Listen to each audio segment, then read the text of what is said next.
Hello, everyone, and welcome to another session of Cold Suns, a sci-fi convergence. I am your game master, Chase, and I will be guiding you through the story tonight. Um, Really quick couple of channel announcements. We are doing some giveaways sponsored by our friends over at Green Ronin. So if you type exclamation point escape in the chat, you'll be entered for a chance to win the a PDF copy of the Expanse RPG Core Rulebook, as well as a copy of Abzu's Bounty. It's their adventure path, or one of their adventure paths for the Expanse. We're going to be drawing that at the end of the stream. So all you have to do to enter is be following us on here on Twitch and type that in. We're also doing a big churn giveaway. The big churn giveaway is one that we draw every time we hit 30 churn in the game, and that has a litany of PDFs, including the core rulebook, the GM's kit, the basically every Expanse PDF that there is part of that big churn giveaway. And seeing that the churn counter is at 20, there's probably a pretty good chance that we're going to be entering that tonight. Nice thing about that giveaway is if you enter and you don't win the next time we hit 30 churn, you're going to stay entered for the next drawing. So you only have to enter once to get the big churn giveaway. So I think that is it right now for me for channel announcements. I'm going to let our players introduce themselves, and we are going to start with Rob. Rob at Parameter804 over on Twitter. Tonight I will be playing Tack, they, them, who is a solo golo, so like a giant colony of worms stuffed into armor, who's big with shield and a hammer and tries to protect the rest of the team. I don't really have any other announcements. I'm here on Saturdays, so I will go ahead and pass it over to Matt. Hi, folks. I'm Matthew Foreman. I use he, him pronouns. I'll be playing Drake tonight, who also uses he, him pronouns. He is a mystic. Drake is a mystic warrior with a blade made of light, and he has memory problems. Happy to be here, and that's all I have to say. So I'll kick it over to Liz. Good evening, folks. My name's Liz. You can find me at No One You Know Backwards. I will be playing Droogle tonight, who is a space potato hacker, who has been known to hack a planet or two. Yeah, so I'm starting the evening as a couch potato, literally, or a potato couch, depending on how you want that to go in order. And I will pass it over to Sean.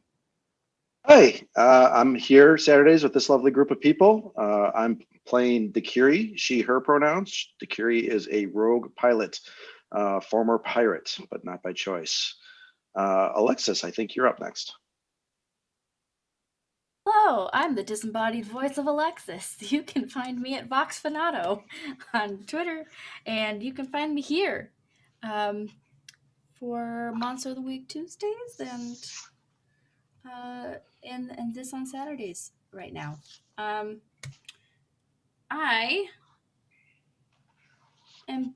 use she, her pronouns, and so does my character for this evening, who is Cassie. Cassie is a blended consciousness, so a human with a Tok'ra symbiote, and she has a bit of a inspiring leader thing going on. So yeah, that's all for me. I think Ready that to takes shout it back. orders at people. Oh, what was that? I was just being silly. I said I'm ready to shout orders at people, like I ever give orders. I demand. I demand. Perfect. Like I demand we roll the intro. Yeah, exactly.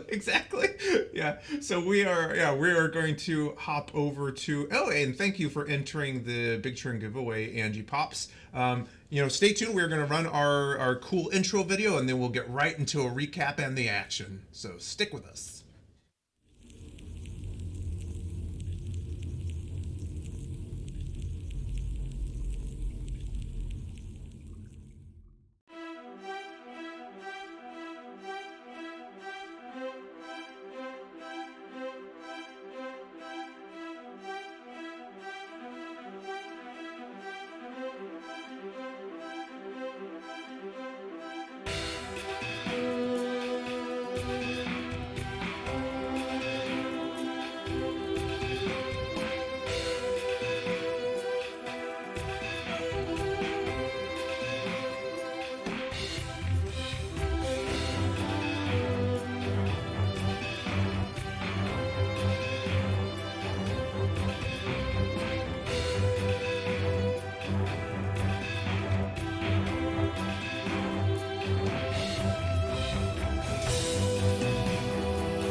And we're back. Cool. Thank you guys for sticking around through that super cool intro. Before we get started, I do want to thank Infinite Monkey Tales for the raid. We really appreciate it and enjoy you guys sticking around. Hopefully you enjoy the stream. Yeah, and earlier we were actually rated by Grant R. Ellis much earlier in the day during the rerun. So thank you to Grant R. Ellis' stream for the raids. They're very much appreciated. So let's get right into the action. Where we last left our freelancers, they had tracked down the missing mining ship that they had been hired to locate and its precious cargo, a large asteroid filled with rare and exotic minerals. On there, they were beset by a strange and bewildering creature known as the Anomaly, which seemed to be able to erase things from this reality. The crew braved the surface of this barren asteroid, where they found that it was in fact artificial construct, an ancient Forerunner relic from a superweapon destroyed over a century ago during the Great War. After destroying and defeating the Anomaly, they came into possession of a strange shape-shifting crystal which seems to have the ability to warp space and time, now referred to as the slip space crystal.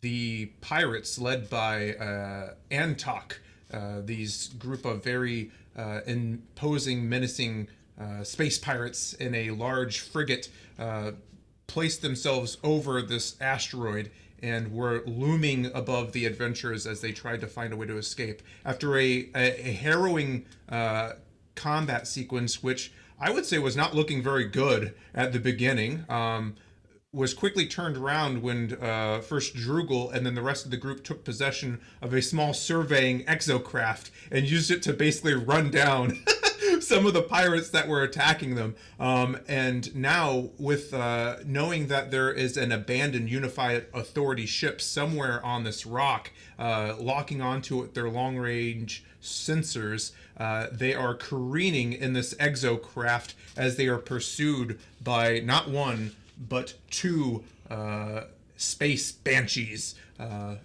as we get right into the action. Freelancers, any questions before we go right into it? How do I get off this rock? The Cervantes. Yep. Okay, so I'm going to throw the map up on the screen, and then we will get right to it.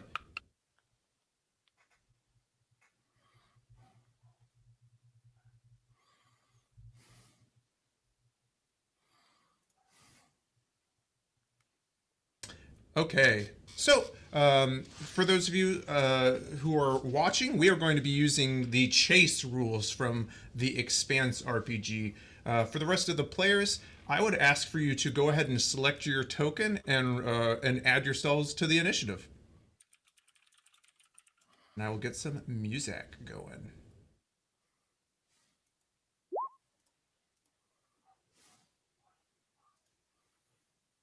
I'm gonna ask a stupid question. Where's Drugel's token? Top right-hand corner. Sure is not there. I see Cassie, Drake, Dakiri, and Tack. Do you see her now? Or do you see them now? I do see them now. Thank you. Well, sometimes Roll20 cuts off the outer squares. Oh, okay. Yeah. I'll Depending on where you're zoomed. Border. Yeah. Yep. No one puts Drugel in a corner.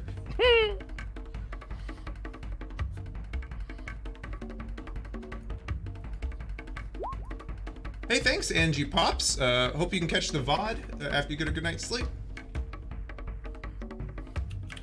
Okay, mine still, even with that adjust in Roll20, it still didn't take the armor penalty into account for me.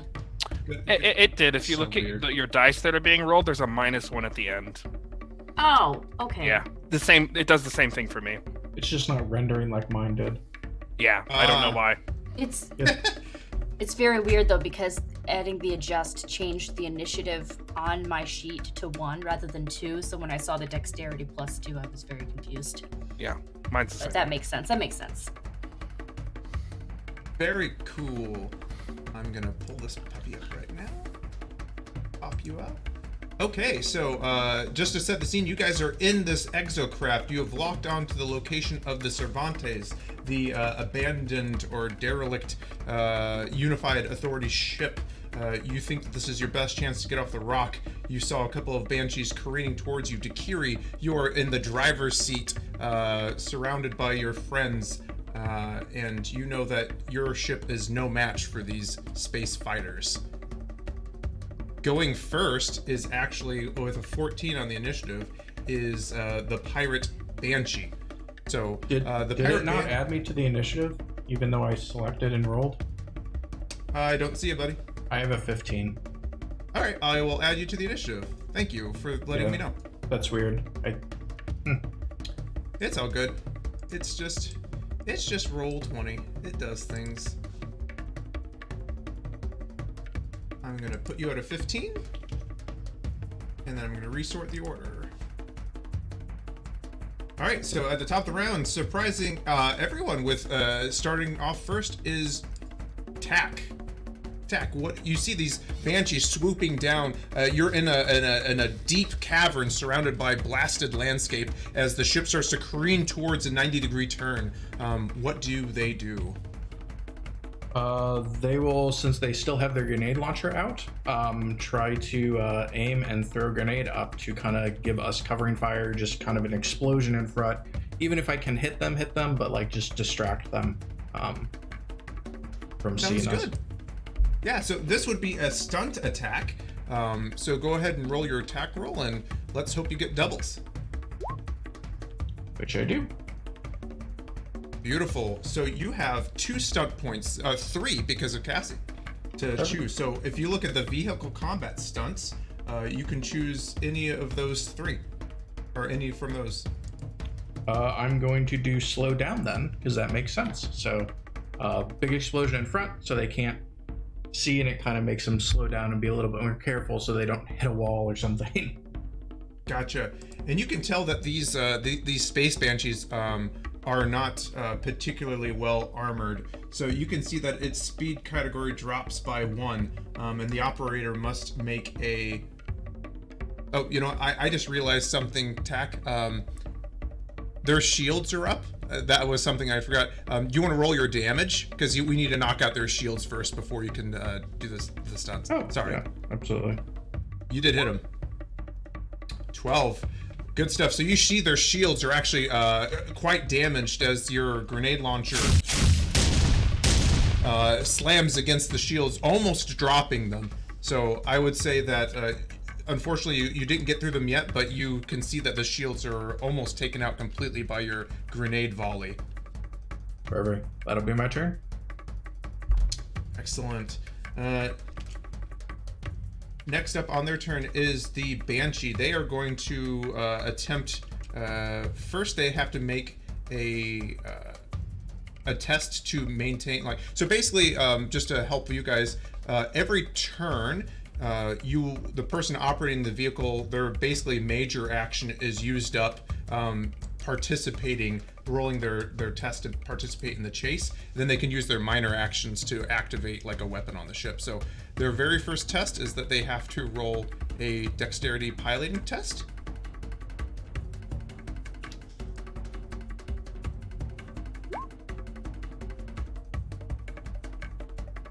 And 11. I would say right now that they have a 1 on their chase counter, and they are going to try to fire their blasters at the ship, hoping to get a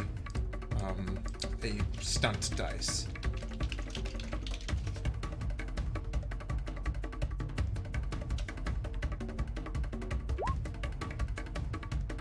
They did not. So they only have 1 point for their stunt. And that is not enough to overcome the whole rating of 2. So as you guys start to pull away, you can hear the plasma fire raining down around you as it careens off of the armored hull of this exocraft. That is the Space Banshee's turn. Next up, it is Space Banshee number 2 with... Oh, actually, no, it's Dakiri with a 13, because players always go first. All right. Dakiri, it is your turn. So she's obviously going to be piloting the ship and take that turn as tightly as she can to make it more difficult to follow. I'm assuming rolling Excellent. piloting. Oh my god, the bad rolls continue. So pilot talent, am I allowed to re-roll that since she has both the minor and the major? Yes, but the one thing I would say is I think that just to make sure that the chase doesn't go too wild, that you can only do that. You can only advance the chase once per turn, if that makes sense. So yeah, go ahead and re-roll. Okay. There we go. Much better. 18. 18. So that makes it as you go careening towards us with a 6 on the stunt dice +1. So if you look at your chase stunts, you can choose from any of those chase stunts. Oh, it stunts even without the double. Yeah. So this is basically. Oh, I see. So you have 1 stunt point. So when you're rolling a chase, you're basically rolling a stunt attack, and you're hoping to.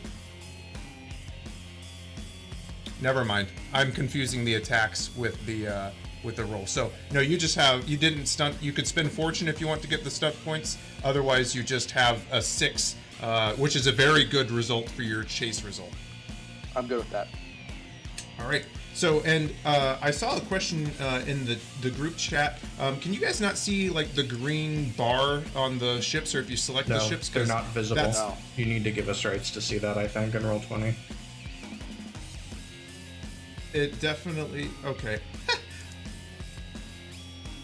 I set it as visible, but apparently there's a subset of visible that is visible to editor or visible to everyone. Things that no one asked for. So you should be able to see the exocraft, your banshee.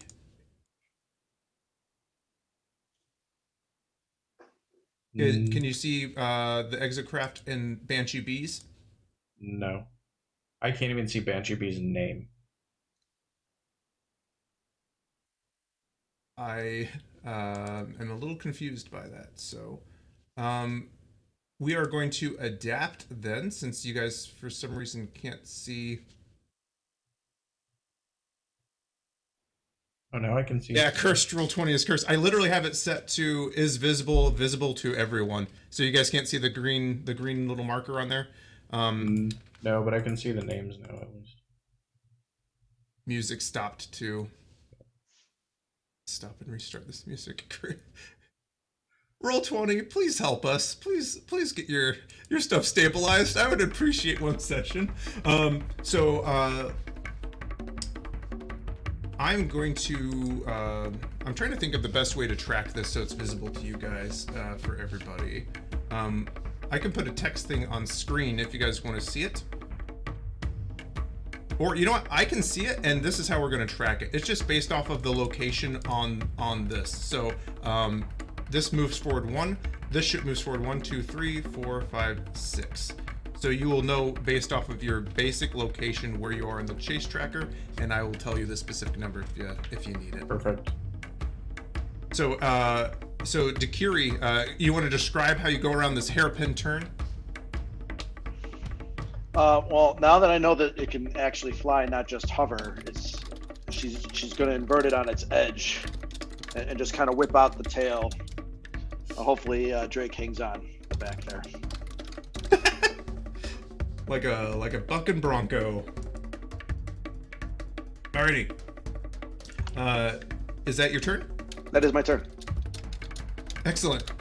All right, and then at a 13, tied with you was the other space banshee. It now does not have line of sight to you, so it is going to attempt to follow. So it is making its own dexterity piloting test.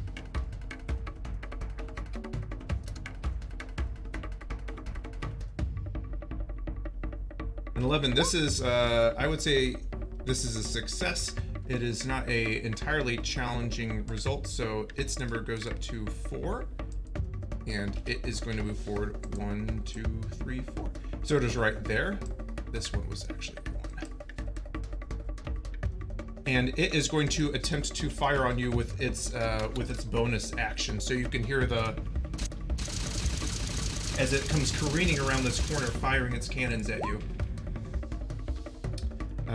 With a 14, but no stunt points. So again, these plasma bolts are raining down all around you. Drake, you're hanging onto the back and see these plasma bolts kind of ricocheting off of the shell of this exocraft, but none of them are making their way through with its stunt attack.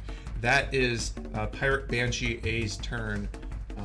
Next up on the initiative with an 11 is Drake, and Cassie's on deck with a 10.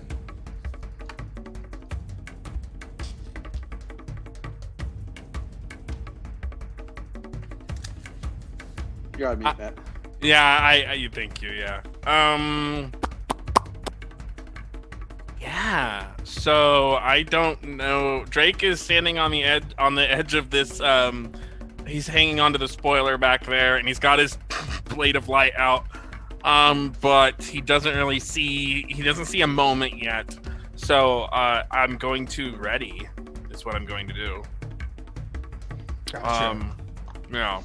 I'm going to ready for an attack if one of the things come within range. Excellent. And I think that's everything. That's minor and that's my major. Awesome. So Drake just kind of holding onto the spoiler, cackling blade of light in hand, waiting for his moment to strike. Cassie, you're up with a 10. All right, I'd like to try a stunt attack. I would like to try to stunt for off course. So the meta, like not meta, narratively speaking, I think Cassie just takes her SMG and just empties a clip or something at like a rock overhang near Banshee A and tries to get it to veer off course. Beautiful. Roll your attack roll and hope for doubles. All right, so for this, I'm rolling with the SMG, yes? Yes, you are. Okay, all right. And you're within four on the counter, so there's no penalty at all. So, sorry, I'm having one of those brain moments. To do the stunt attack, to get it to work, what do I need to achieve? So when you roll a stunt attack, so a 13 is a success. They're not super hard to hit, especially at this range. They're big. So you have one stunt point to use right now. If you roll doubles, then you can get the result of that 4. So you could spend 3 fortune to force a stunt, and then you'd have your stunt points. 5 stunt points to choose from. I'll do that. So Cassie unloads with her fully automatic SMG and fires it into the rock above. Can you read off the off-course stunt for all the folks sitting at home? Yes, the vehicle is thrown off course and the operator must make a target number 15 test to maintain control. A new test can be made each round to regain to regain control if it is lost. Gotcha. Reading too So, fast. and I would say Drake, because I missed something too. You actually would be. Hey, thank you, Dicey Amazons, for the raid. We are in the middle of a chase sequence on the surface of an asteroid. Thank you so much. Thank you, Dicey Amazons. Sorry, well, I don't want to interrupt Cassie's. Okay, perfect. So Cassie, as the rocks come pummeling down on it, and I'm going to roll their thing to see if they can maintain control, another 11. They don't, so the ship is just pummeled by these rocks. The last of its energy shields being taken out as the rocks come down upon it. And the ship dips down, Drake, dangerously close to you and your plasma sword. Okay. So that's my action. Mm-hmm.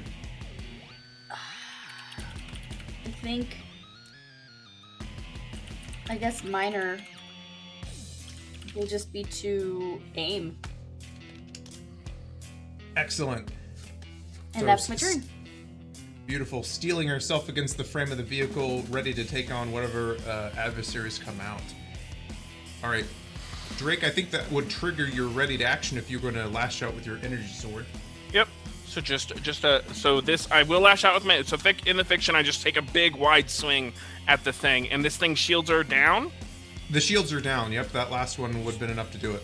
Okay, so this is a stunt attack though, right? Yes, it is. Yep. Because I have to use at least 2 of them, or I have to overcome their hull with some of them, right? Exactly. Okay. Yeah, I believe that will do it. I've got 5 stunt points. Is it 16 to hit? That hits. Okay, that's 5 stunt points within Cassie's little bonus included. How much is their hull? Their hull is actually 0. It's not very well armored. Oh, okay, so I spend 0 of my stunt points. Is that how many do I have to spend? Exactly. Yep. Okay. But you at least have to have the 0 or whatever. Cool. And then I'll pull these up. So do I roll? I don't roll damage as normal though, right? Because it's a stun attack. Yeah, exactly. So the shields are down. Cassie just needed to do 1 point of damage with her SMG to drop the remainder of that shield from tack. So yeah, you just choose one of your stunts. Nice. Oh, very nice. Nice. So I have 5 stunt points. I'm gonna spend them on rupture. Fuck it. That's the one that costs 5. I don't know. Causing an internal explosion. Oh yeah, do you want to read it out loud to the folks? Yeah, your attack ruptures a fuel line or power conduit, causing an internal explosion. This deals penetrating damage to everyone in a compartment of the vehicle, and also causes the effect of either system damage or slowdown stun. I'll leave that up to you. Gotcha. I'm assuming. I'll let you choose. Slowdown or system damage. Oh, where's system damage listed? It's number 1. This is the first one. On vehicle combat stunts. Nice. I'll just do slowdown. Awesome. Let me roll the 3d6. Beautiful. So yeah, the guy inside takes 3d6 damage, taking 7 points of penetrating damage. The pilot is still up, but you can see as you lash out. Oh, do you want to describe it? Yeah, so I just, it's a big, wide swing, and that lightsaber cuts through some of that Banshee like Swiss cheese, and I think there's like a lot of sparking, there's like an explosion, and it's just an absolute mess, and he gets sparks all up in his face. And then the specs of slowdown is the speed class drops by 1 category. Yeah, it drops by 1 category. It can be repaired TN 13 intelligence. Got it. So, just as a meta knowledge, these ships are normally faster than the craft you're in, so you've now slowed it down. It's no longer getting bonuses against you. Nice. So, excellent turn. Is that your turn, Drake? That's my reaction. That's it. Your reaction, sorry, yeah. Thank you. Drugel, you're up with a 9, and then the next one would be Tack back with a 15. Okay, so we have one of these ships with no shield and slowed, and then the other one is still normal. Correct. The other one's kind of behind a curve, so you can't see the other one. But yeah, you can see the one that's all fucked up right behind you. Sure, then I will use my minor action to pull out my rifle, and I will shoot it. Excellent. Because my rifle is ballistic. Excellent. So you succeeded on hitting it. So you have 1 stunt. You have 1 stunt point to spend on it. Okay, and do I have to use vehicle combat, or can I use my 1 stunt point to push it for Dakiri? To push it for Dakiri. Punch it. Punch it. Chase stunt. Got it. It's got to be vehicle combat. Okay. Sure, then we'll penetrate the hull if we brought the shields down. Got it. So I would say that you can give it a penalty on handling or weapons, which or sensors. Which one do you want to give it a penalty on? Okay, so using system damage, whatever makes the most sense. Okay. We're here to option C or D, so whatever makes the most sense. Okay, so I will then say that you are probably trying to target its handling. So you lash out with your ballistic rifle, hitting it in these kind of pylons that stick out. You can see causing more sparks to erupt, giving it a -1 to its handling tests. That is Drugal's turn. Up to the top of the initiative with Tack. So Tack senses the hole that Drake just cut into this thing and tries to plant a grenade right into it. Excellent.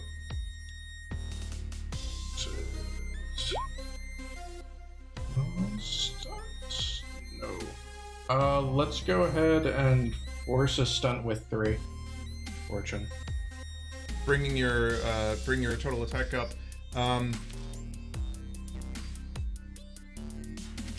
Unfortunately, I don't think that will be enough to hit it. Just because I realized. Oh yeah. Because you. Really low. Yeah, it's with a 12. Yeah. Okay, well then never mind on that. If you spent the 4, you would hit it. I'd spend 4 then. Beautiful. All right, so you have 4 stunt points to use on this thing. What do you want to use? 5 because of Cassie? 5 because of Cassie, yeah. Rupture. All right, can you read Rupture for those of us at home? I will. The attack ruptures a fuel line or power conduit, causing an internal explosion. This deals 3d6 penetrating damage to everyone in the compartment of the vehicle, and also causes the effect of system damage or slowdown stun.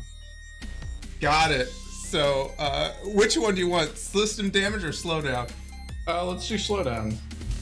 All right, so you're gonna get and roll your 3d6 penetrating damage. 12.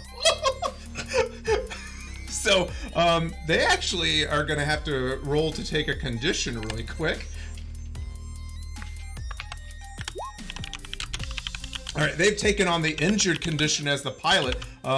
So yeah, your grenade launches and rings true, flying and going into the side of this Banshee. It is not having a good day, but it is still somehow miraculously up. All right, back at the top of the initiative with a 14. This Space Banshee is going to try to catch up with you guys, so it needs to make a pilot test.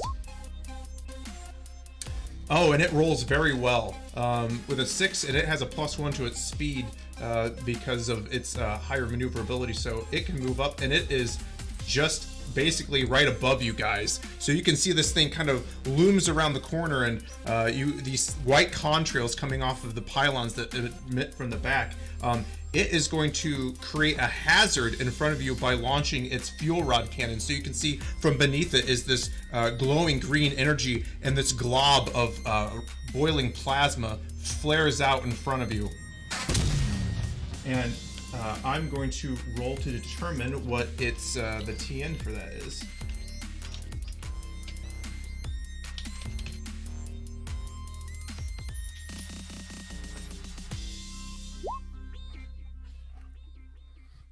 Awesome. So on your on Dakiri's turn on you'll have to evade that plasma mortar with a TN-15 piloting test. And that is the Banshee's turn. It is hovering right above you, trying to take you guys out.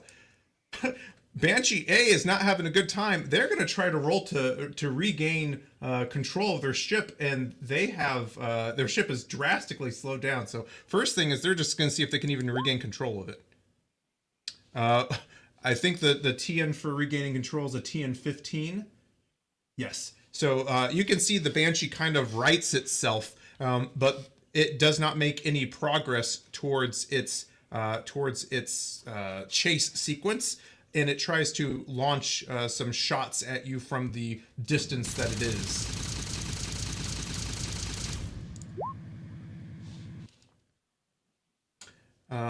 I would say that with the injured condition that it has, that misses. So these plasma bolts are landing all around you, and it cannot get a good shot on you.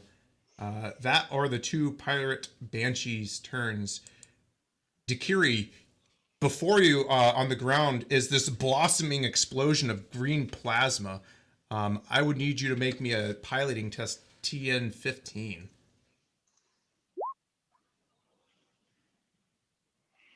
I think a 16 will do it. Excellent. So, do you want to describe how you avoid this explosion in front of you? Where is Pirate Banshee B in relationship to us? It's above you. It's right above you. Okay, so I'm gonna like yaw to the right and then pull straight up so that hopefully Drake will get a shot as we're passing it. So I'm basically hauling the exocraft straight up past the Banshee. Excellent. And I would say Drake can do that. And as you advance 3 more on the track, taking you to a 9. And let me actually set the scene really quick. You see before you, there's basically a split in the road. From the sensors that you can see, the craft, the one on the right hand side, my right hand side, as you're staring at the screen, seems like it is a little bit more fraught with hazards and peril, but would get you to the Cervantes faster. The one on the left is maybe a little bit less arduous of a trip, but will take you a little longer to get to the Cervantes. Would you choose the right path or the left path? Oh, I'm gonna take the fastest path. Of course. So you move forward your 1, 2, 3 as you choose the path of most resistance. Drake, as the ship soars past Banshee B, you would have your chance to lash out on it. Its shields are still up. Banshee's B shields are still up?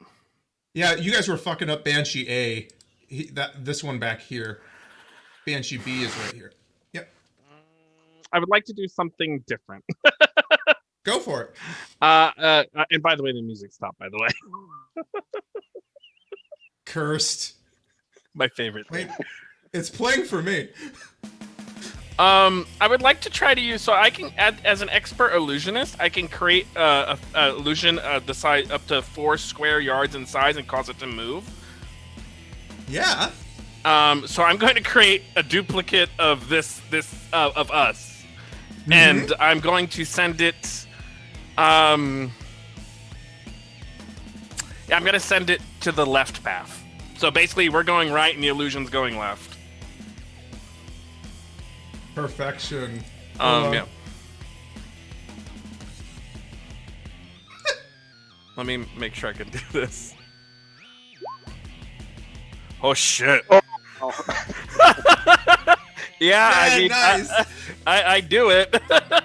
And Boy, then howdy, do you do it? yeah, and then I'm going to use oh.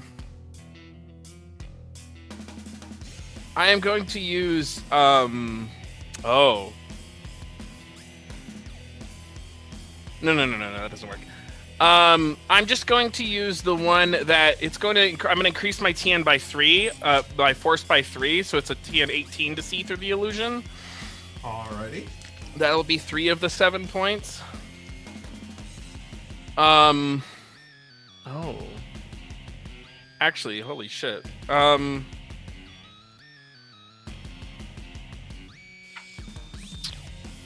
Yeah, sorry. And then I'm gonna use the other 2 points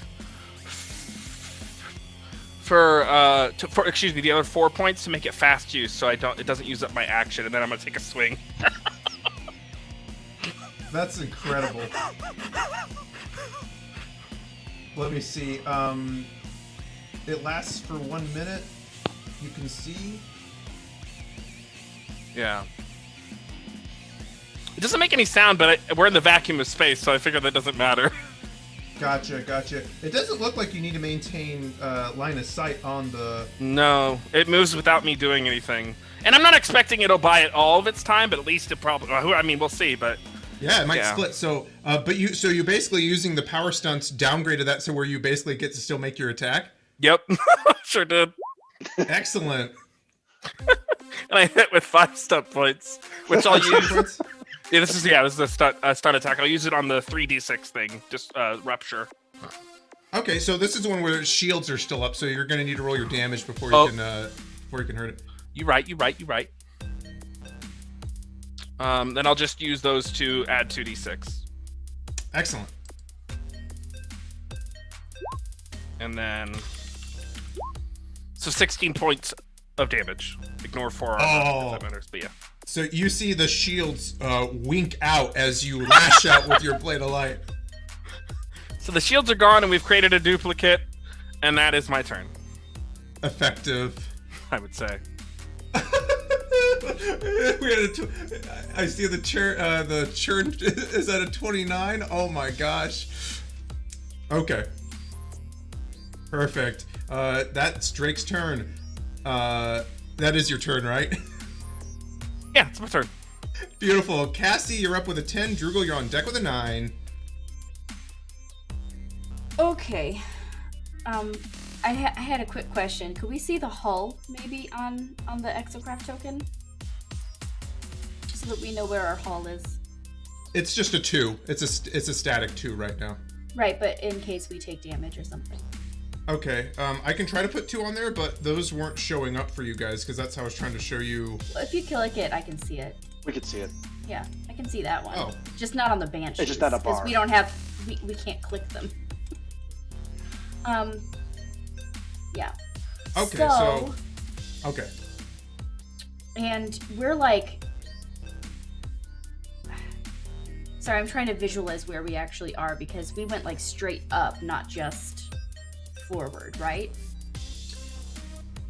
Yeah, I would say the thing, you were right below it, so I would say you probably are somewhat like level with it. It's wherever Dakiri wants you guys to be, but you're roughly this many, squares away from it, in front of it. So you can be above it, even with it, below it. Okay. So I was just passing it. So I'd still go forward. I just wanted to give Drake a shot. Okay. And just to clarify, Banshee A is still out of off course, right? Yeah, they regained control, but they didn't really make any progress. Missed that one. Okay. Well, let's take a shot at Banshee B. Okay. And I'll aim first as my minor action. Because I realized that last turn I said I would aim at the end of my turn, but I accidentally had aim on when I took the shot, so it washed out. That's fine. So aim and shoot. Oh my god! Oh wow! Super stun! Well, there goes the churn. Yep, that's 30. Remember when I rolled 3 1s on that heal last session? Well, it's rounding out now. The dice are coming back for me. Okay, well, in that case, I mean, it goes to 30 churn anyway, so I might as well spend all the stunt points. Yeah. I'd like to disable the engine. Can you read that out loud for the people at home? I guess that's what I'll do. Yes, okay. Your attack disables the vehicle's engine or main power, such as ship's reactor, causing the effect of a disabled drive stunt and leaving the vehicle completely without power other than emergency backups, and is essentially helpless. Damage control with the TN-13 intelligence engineering test can restore power for rounds equal to the Dromedary result. Otherwise, power remains offline until repaired. Well, so disabled drive is in effect essentially, and it's helpless, and it has no power. So you can see. How would you like to describe this? But let me do my damage as well, because that's the thing I didn't roll. 13. Okay.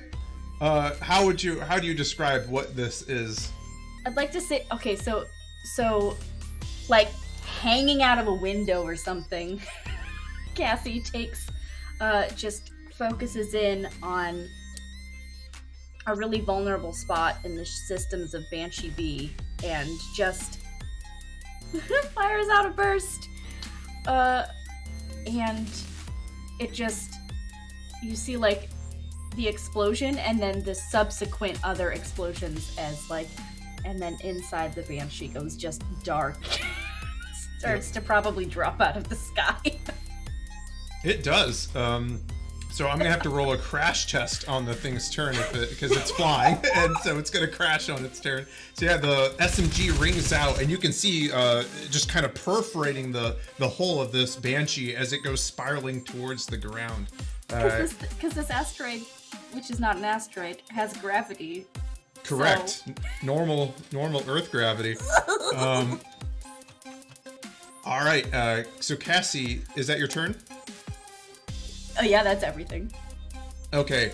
Before we move on to Drugel's turn, with that 30 churn, kind of behind you, you can see in the distance this looming pyramidal shaped frigate floating in the air, and the purple beam of light that was leaning down the gravity well generator below it. You can see that purple beam of light turns an angry crimson red, and you can feel the surface of the ring shudder as a shockwave comes from behind you. Dekiri, you would recognize this as an excavation beam. An excavation beam is something, a beam of great power can be used to excavate whenever retrieving artifacts and relics, and it can also be used to glass the surface of planets. And that is what's happening behind you, where you guys were just fighting about 3 minutes ago. And next up, it is Drugel's turn. Okay, and is that coming from the frigate that we think? Yep. So it would be off the map behind you. Goodness. Then I'm just going to shoot Banshee A. The one that's not disabled, but off course. Yeah. And you succeeded, so you got 4 vehicle combat stunts. 5. Oh, 5. Sorry, because 1 plus 3 plus 1. Yep. Okay. So let's go deal with damage so that we can resolve that. And then I'm going to go ahead and disable their drive as well. Unless, because this is the one that we've exploded already, right? This is the one that's back here that you guys fucked up quite a bit. This one does have a drive disable. Yeah, so this one, that would be perfect to disable its drive. Perfect. Then I'll just disable the drive. Basically stop it from being able to move forward unless they fix it. Got it. So, kind of leaning out with your pseudopod, do you want to describe the hits, or? I shoot it. I get lucky. Perfect. So you can see the ship, as it was just trying to regain its control and composure, several shots perforate its engine cowlings as well, and you can see the lights on them flicker and go out. That is your turn, Drugel? Sure is. Beautiful. Tack, you're up with a 15, and then Space Banshee would be up with a 14. So, Tack, I think we'll try to throw another grenade down that far if we can hit that. I don't know. Which one are you wanting to hit, buddy? The one in the back or the one in the front? Because B's crashing. So. Yeah, and A is gonna crash too. She disabled drive. It has to make a 15 on to control. So yeah, you can continue to try to fuck it up because there's a chance it will do it. So yeah. A. Also, music stopped. Still playing for me. That's funny. Nope, we missed that. So that's fine. Awesome. So you send more of your grenades. And can you roll me a capacity test? So you just need to roll me 3d6 again, and we'll see.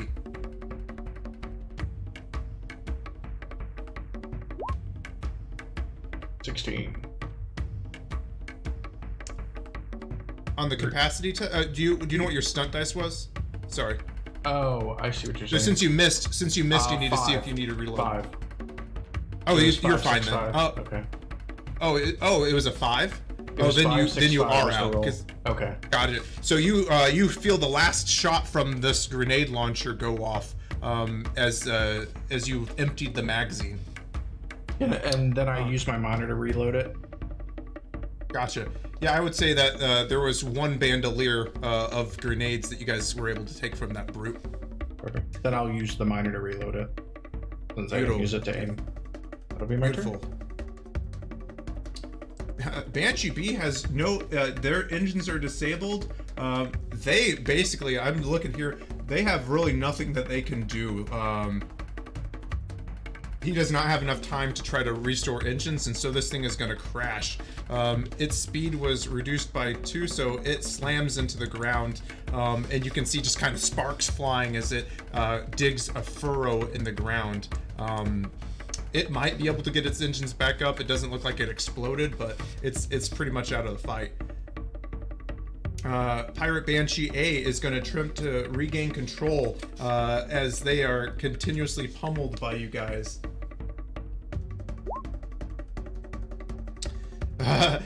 No, and they rolled a 1 on their pilot test, so I'm gonna say that they also crash as well as they kind of careen off of a piece of the stony outcroppings. I need to do one thing real quick. Give me 3 seconds, friends. Well, actually, no, I'm just going to leave it as is. So that is that Space Banshee's turn. You can see emitting from the Cheops ship in the distance more dark shapes coming out of the hangars at the bottom. You think that it is probably disgorging more fighters, but for right now, you don't have any immediate enemies behind you. I would say that for the purposes of this chase, you've eliminated those, but you need to continue to get there, so we're going to continue on. Dekiri, I need you to make me a piloting test. Are we still running from the excavator beam? Yeah, so it is kind of off screen behind you, and you can see that it doesn't seem to have moved towards you yet, but it's a pretty good bet that it will. All right. 16 on the pilot test. 16, that succeeds, and you move forward 1, 2, 3, 4, 5. I would say here, since there's no one attacking, you could probably just I would need one more pilot test from you to see if you're able to make it to the Cervantes safely.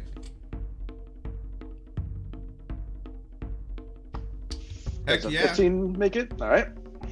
Heck yeah. 1, 2, 3, 4, 5, 6. So I would say you are able to navigate. So you're careening through the chasms and whatnot of this asteroid, this old halo ring, as you circumvent. And you guys are basically holding on for dear life in this exocraft. Drake holding onto the back as Dekiri takes these hairpin turns, turning the ship on its side as it flies between these stalactites, stalagmites. The whole plating on it groans and creaks as you put it through maneuvers that it was never intended to. As you come around a corner, you can see before you the Cervantes. And with that, we're going to take a little break. I think. Yeah. Woo! It's 7:03. Is it too early to take a break, or should we keep going until 7:30? What do you guys want to do? I thought it was a good stopping point. Okay, yeah, Whatever we'll take a little works. break. All right, folks. Yeah, we're going to take a quick break. Don't forget to enter our giveaway. The crew has just made their way to an abandoned Unified Authority ship, and they are going to try to get aboard and rig up the slip space crystal. So stay tuned and don't forget to enter the giveaway.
And welcome back. Thank you guys for sticking with us through that break. The group just hit 30 churn, so we are going to be drawing the big churn giveaway at the end of tonight's session.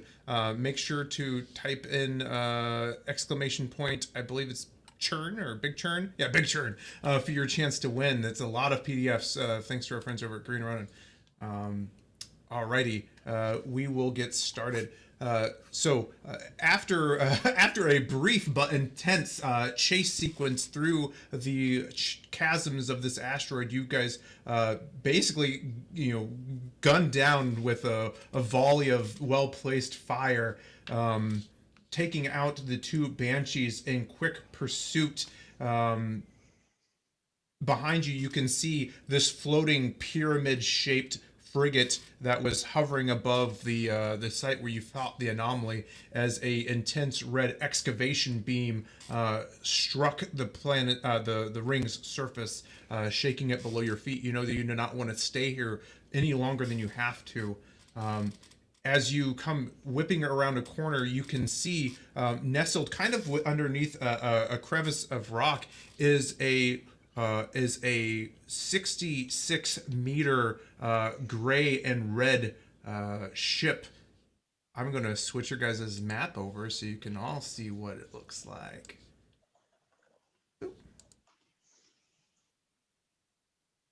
You might have to zoom out, Rob, for it to show up. It's a little blurry. And then if you guys all look in, well, I'll show you here in a second. So as you come around the corner, you can see sitting in kind of the shadow of this rock is a large ship to you. It looks to be approximately the size of the Nuria, but longer and more sleek. It looks like it is. It looks fast while sitting still.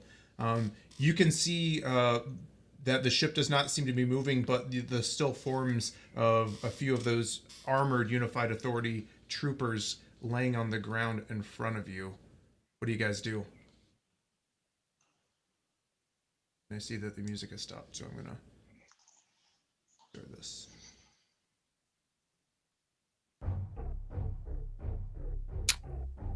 I guess we know what happened to these things, right? Does that door open? I'm gonna point the blade of light to the door. If you guys approach the door, you can see that a weak light comes on, as in response to your Unified Authority armor. And you can see that there's a hatch on the bottom.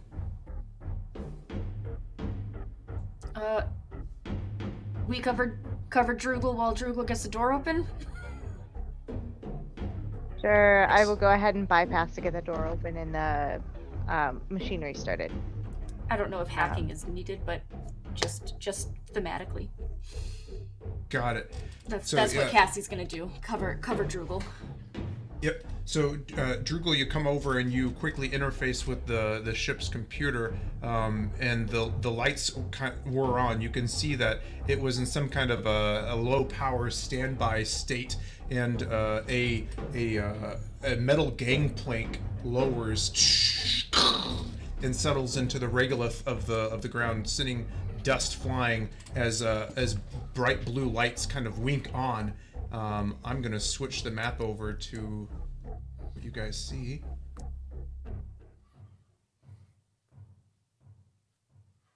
Christ. And you guys would be on the far right.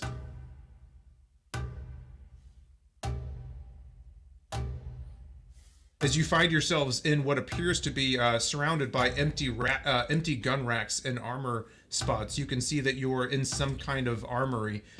Sensing that this is your first time on the ship, the heads-up display pops up, showing you a layout of the schematics of the ship. I guess I'm gonna hold up this. I have the slip crystal. This mystical hoodookie goes in the engine room. Droogle and Tack would know that as an affirmative. Let's go, engineer and hackmaster. Gotcha. Once I had the the ship on, I would have lumbered back to the engineer room to make sure that everything was in order for Deck to drive this thing somewhere useful. Gotcha. So you guys quickly seeing the schematics of the ship as you begin to make your individual ways. Tack, you and Deck, and I think Drugel, you said the engine room too? Not Deck. You guys start... Oh, sorry, Drugel. Tack, Drugel, and Drake make their way back to the engine room, which would be here. I'm just going to move you guys. And then Cassie and Dakiri, what are you going to do? Deck would head straight to the con. Yeah, Perfect. same. You guys see this elevator here to the right. Takes you straight up to the top level of the ship over here, and you are able to quickly make your way to the pilot's area of the ship. These cool blue lights are popping on all over the ship as you make your way to the front. Whoop, I just put you on top of each other. That'll be later. That's for later. Later, yeah. Christen the ship! Not a moment to wait! You can see as you make your way up that there are several forms of dead and desiccated Unified Authority clones all over the ship as you make your way up to the front. Dakiri, if you slip into the pilot's seat or to the comm, start, as a free, I think it's a free action, you can do something, right? It is, yep. I can start up the ship if it's ready. Yeah, so you can see that the reactor was basically in a low standby mode, but and in the back, Drake, Tech, and Drugel, you can see the immediate reaction of this as the light, bright blue light from inside the fusion reactor, kicks on as the fusion mass begins to activate, and the ship is under power, under load. Dakiri, looking on the ship's external sensors, that you can see basically that the Cheops class frigate is right on top of you guys from the context of space warfare and space combat. I guess I would just ask the group what they're going to try to do.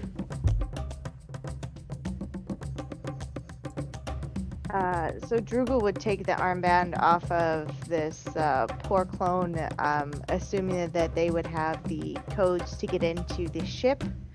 So whatever hand terminal they had, or keys, or cards, or whatever made the most sense. And as I said, try and get this up and running, make sure everything's okay. So run diagnostics, well, get in, run diagnostics, and then help figure out the slip drive. Beautiful. Yeah, so you download the access codes from this clone's armor, and you can see that as the systems start coming online and Dakiri brings the reactor online, that most of the ship's systems are actually in good order, except for you can see that the quantum field generator is showing as being gone, inactive. Sorry, yeah, go ahead. Go ahead. Yeah. Drake would turn to Tack and say, have you ever done this before? Not with something like this. I'm not as familiar with this technology, or we're not as familiar with this technology, but we could interface with the drive and see what we could do to stabilize. Okay. I'll see if I can. And then I just cross my legs. I'm actually gonna sit in the middle of this ring transport, even though that's a bad idea. It's a circle. It's kind of like a thing. And I cross my legs and I sit, in a meditative position. And I'm gonna start to just troll through my instincts and my connection to the source, and try to kind of understand this crystal or communicate with it. Beautiful. Okay, so I would say then, just as a kind of a meta thing, we're gonna switch into what is basically space combat, and each round you guys are gonna. This is basically an advanced test or a challenge test where you guys are each making tests to try to advance the TN and the threshold. So each round is basically going to be a chance for you guys to continue to excel this. I'm going to switch this over to your positioning is now known. So Dakiri and Cassie are in the comms area. Drake, Drugel, and Tack are back in the engine room, trying to interface the slip space crystal. So I'm going to switch the map over to the space combat tracker, if that's okay.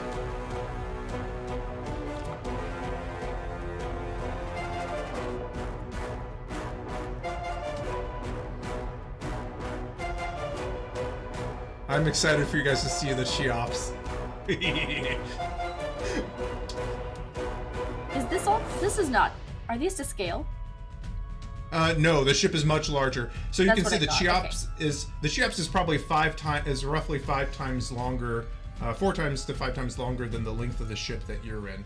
So, yeah, Oh, boy. Exactly. So, I would say we are gonna transition over to space combat rules now. So, taking a look at those. One moment.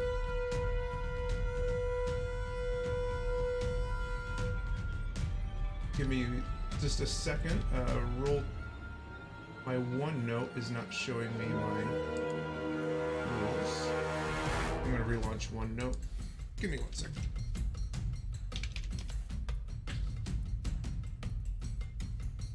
Okay, there we go. All right, so we will take our time and make our way through these space. And to answer your question, Alexis, yes, Cassie can activate guns from the comms station. So we are going to start it off with a command test. Each of the ships in space combat will make a command test, and we'll try to trigger space combat stunts, command stunts.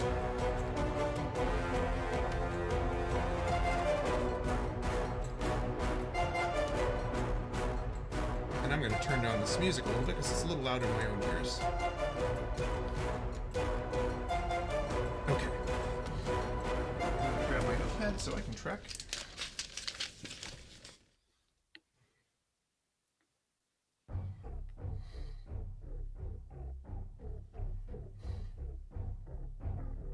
Perfect. So, excuse me, Cassie, do you want to start us off with a command test, a leadership command test? Oh boy!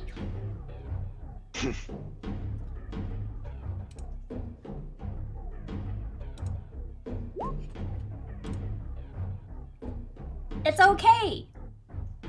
It's okay. It's a 15. Excellent. So that is a success. You automatically the drama die. Yeah, and you roll doubles. So let's see. Let's add that up. You get the 1 from your leadership, right? No, I don't get that. Ah, you don't get it. Okay, so you have 1 plus 2. So you have 3 stunt points to choose from. Yay. Okay.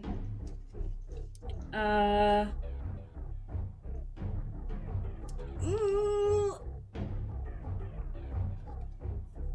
I have 3. Okay, well. I think I'll hang on to the stunt points. Okay. Yep.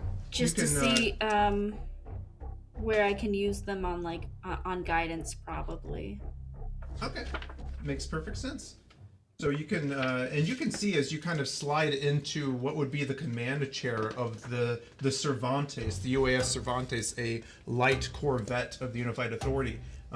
You can basically pull up a command screen of anywhere on the ship, basically effectively giving you line of sight to anyone on the ship. So you're able to quickly toggle to the engineering room where you can see Drake sitting cross-legged in the center of the transportation ring as he begins to focus on the crystal. Yeah, real quick. As Cassie and Dakiri were running in, headed to the bridge or the con, whatever, that space. Shoot, just ask Dakiri. So, how do you want to play this?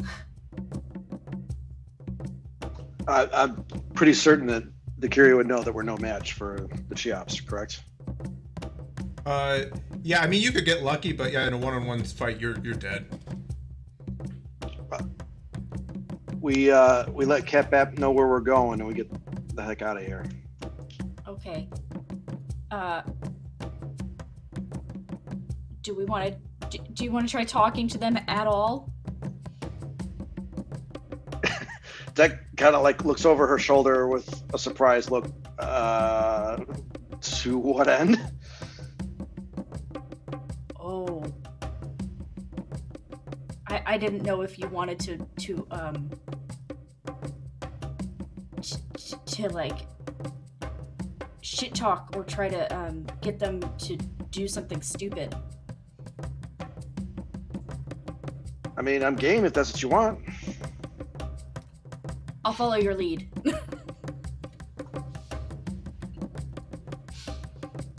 I'm deferring to your to your expertise with these people. All right. And I think that's the extent of the conversation from Cassie's end, unless Takiri has anything more. No, she's definitely focused on getting the ship out. So we focus on running. Good. Okie dokie. Just checking the command stunts for these other guys. So the Cheops has generated 3, 4, because they're all doubles, stunt points for command. And you can see kind of circling around the Cheops are 2 formations of space banshees. There's a cluster of 5 flying in a kind of a flying wing, and you can see a trio of 3 kind of all moving as one in tight formation. The formation of banshees is going to make theirs. They also succeeded with so 3 stunt points for Banshee, the group of 5, and then holy shit, 5 stunt points for the group of Banshees B. So you wouldn't know this, but you can see them kind of positioning themselves and aligning towards the ship. So that is the command step of the space combat rules. Next step would be... Sorry guys, I'm having a little bit of trouble with OneNote tonight. It's not letting me control. Okay. Next up is maneuvers. So maneuvers are basically how you can maintain your distance from this enemy vessel. You're kind of sitting on the ring itself right now, but you can immediately lift off. Yeah. So this is going to be your turn, Takiri. How far are the Banshee flights? So, since space combat is pretty abstract, they're within 5 kilometers of you, so all 3 ships are considered to be in close quarters. Okay, so close quarters, but not... They're to our tail right now? Or I know this map is relative, so... Yeah, they're further up the ring. So if you guys, if you were to think of north, yeah, they're further up the ring. All right, I'm gonna point the nose of the ship towards the flight of 5. Oh, you're gunning towards the Banshees. Like that? Yep. Alrighty. And so you start to... Sorry, and then are you gonna try to gun it towards them, or what's your intention? Well, I'm right now I'm betting that our speed is probably equivalent, if not the Banshees are probably a little bit faster. So my intention is to disrupt them by flying right through their formation. Gotcha. And just to make sure I'm further understanding your intention, are you trying to put distance between yourselves and the group of ships? Is that your final intention? My final intention would be to put distance between us and the frigate. Got it. Okay, so then that would be opposed dexterity piloting tests. And remember, if you wanted to, you could give... there's a risk. So if you want to perform high G maneuvers, you can risk hurting the people on the ship as you lower the inertial compensation, but it can give you up to a +6 to the test. So basically, the more you hurt your friends and yourself, the bigger bonus you can get to the test. You're always testing Takiri's resolve on this one. I'm not going to risk the crew. That's fair. Visually to help, if this helps at all, Cassie is just bracing herself. So kind of like let Takiri know that if we're gonna do high G shit, this is the time. Okay. Deck nods. Right, And how she lets her pilot freak flag fly. And right, before the how- roll happens, just to clarify, do I need to declare before Takiri makes this roll if I'm gonna assist with guidance? Yes, please. I'd like to do that. Awesome. How much would you like to give? Because you had a lot of stunt points. Giving it all. 3. Beautiful. They have a +3, and then I guess I would then ask Takiri how much of a plus are you getting from the ship for high G? Oh, now there's a range. What's the range? So basically, you choose a +1 to a +6, but for every +1 that you give, the group basically has to make Constitution saves because they're going to take damage from the inertia crushing them. So if you choose a 6, it makes the test really high, and they can take quite a bit of damage. If you choose 1, then it's just a little bit. I'll take a 2. Alrighty, so you have a +5 to your dexterity piloting test. Let that dice fly. All right. You hear Dakiri over the ship comms. Brace, brace, brace. 17 plus 5. That's excellent. All right, so I'm gonna have to roll opposed tests on the 3 ships, and then, but before I do that, I'm gonna just show you guys the high G maneuvering. All right, I need everyone to make me a Constitution Stamina test, TN 10.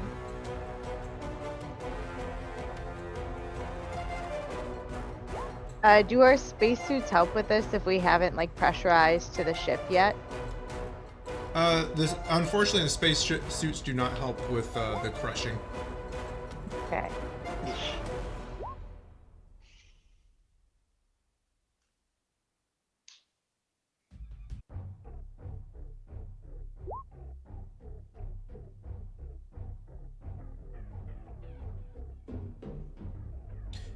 So anyone who rolled below a 10? So that was 2d6.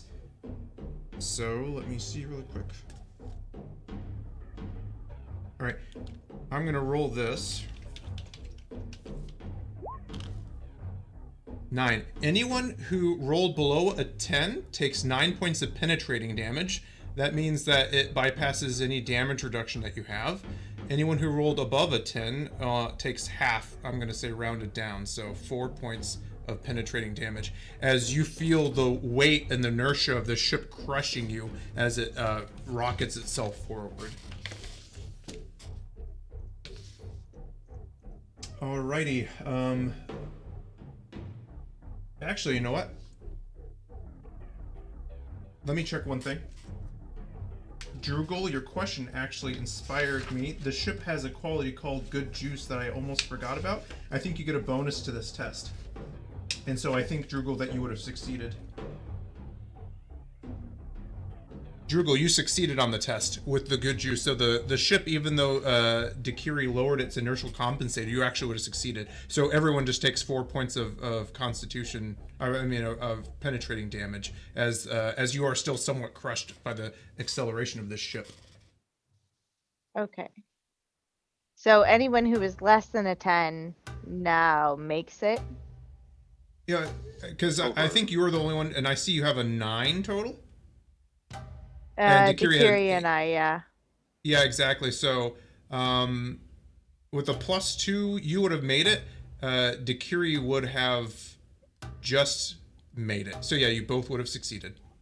The TN was 10. Yep. So now the first, I'm going to say the formation of Bansies that you're flying through are going to try to evade this maneuver. So they're going to make their own piloting tests. Hey Chase, quick question. Sorry to interrupt. Was it a stunt action that Takiri did? Because she did stunt on that dice, so I don't know if that makes any difference. Oh, I'm sorry. I got so involved with the high G maneuver. So yes, you generated stunt points, and you had doubles. So you have a list on the space combat of piloting stunts that you can choose from. I gotta find out where I was. So she had a 4, correct? Because I still get the bonus from Cassie. Yes. Yep. All right. I will use setup then. Isn't it 5? Because I thought I 1 from rolled- the roll, and then 3 from having doubles, and then 1 from me. No, his is only 4 because he doesn't automatically generate stunt points. Oh, my His bad. only I'm so generating sorry. doubles. Yeah, some rolls do differently. Sorry. You're fine. All right, so I'm using setup because I was flying into their formation, so I'm trying to use all of them as their own hazards. Good stuff. So setup basically sets up. It's basically an attack on the attack turn. So there might be a chance of them hurting themselves. Awesome. So I'm going to have them roll. And so the group of 5 banshees had 3 stunt points to choose from. And I'm going to say that seeing this come in, they are going to add their 3 stunt points to guidance to try to maneuver out of the way. So with this total roll, for some reason it didn't show me the total on my roll here. 5, 6, 7, 8, 9, 10 plus 13, 16. So 16 on the test. And yours was like a 25. Good stuff. So I would say that, yeah, your ship rockets forward. And so since you use the high G maneuver, you're able to move 2 speed bands. Those banshees seem to be disrupted and are unable to kind of adapt to this situation. The group of the 3 banshees is going to roll because they're going to try to kind of keep up with you. They roll an 18, and I don't believe, no, they're not going to be able to keep up with you either. And then finally, the Cheops is going to roll their own test.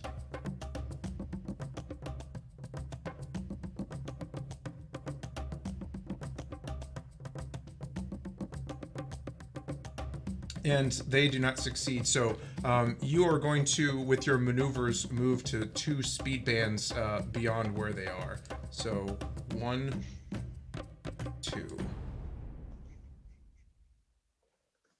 Gotcha. So as the Cervantes rockets forward past Antoc's frigate, you can see large plasma cannons kind of tracking your ship as you fly away from it, rocketing forward.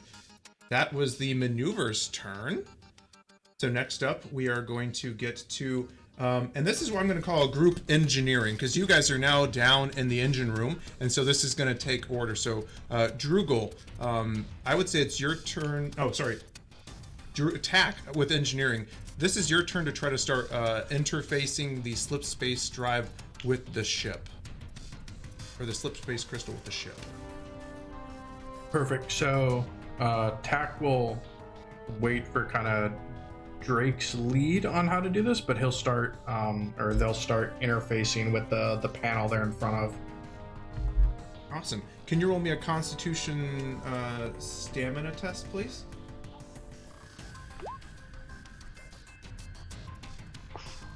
You made it, and with you 6 have stunt points.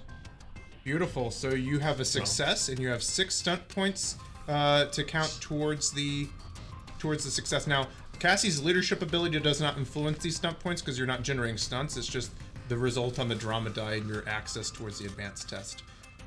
So yeah. But it does count towards churn, right? It does. It does count towards churn because it is a success. Yeah. I love it. I love it. So Tack, as you interface with the ship, you know, when you were interfacing with Dakiri's ship, the Nuria was, you know, it was a nice ship, but the raw sense of power and the cleanness of the power coming out of this reactor is refreshing. It's like slipping into, I would say, like a warm bath for any of us. All right, Tack, that's your turn. Next up with Electronics Warfare, Drugel, you can see Tack starting to flow their worms into the reactor and into the systems of the ship. Would you like to help? I would. Is this technology or hacking? I would say you could make a case for both, but I think that technology makes the most sense from the onset, if that makes sense. Sure. Does that fail? It does.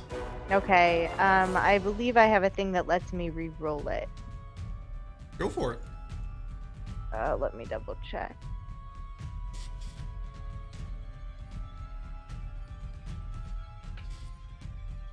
Yes. If you fail an intelligence technology test, you can re-roll it, but must keep the results of the second roll.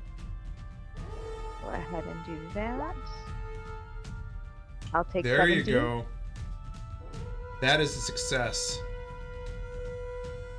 So you know that slip space drives are incredibly complex machines. They basically use they open a small quantum singularity in reality, and then using a special type of radiation expand it so the ship can fit its way through. The quantum field generator is what basically keeps track of all the matter in the ship and keeps it cohesive as it passes through slip space. So you start to go to where the control crystal for the quantum field generator in this drive is, and start extending I would say, like, they're like fiber optic cables, but for like quantum data to interface it with this crystal. That is 5 more points towards the success. All right, Drake, you are sitting cross-legged in the center of this engine room with a crystal in your lap. Yeah, so I think I'm gonna just start because TAC is interfacing with that area, and I'm just gonna start channeling the power of the source through the Sith crystal, and slowly pushing it to where I guess it belongs, and kind of through TAC's writhing colony, so that he can begin to interface with it and whatnot and absorb it. Okay.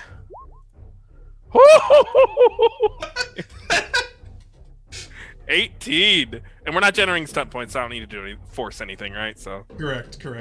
I don't need to force anything. I love it, Matthew. I was ready. Yeah, at a drop of a hat. 6 on the stunt die, so there you go.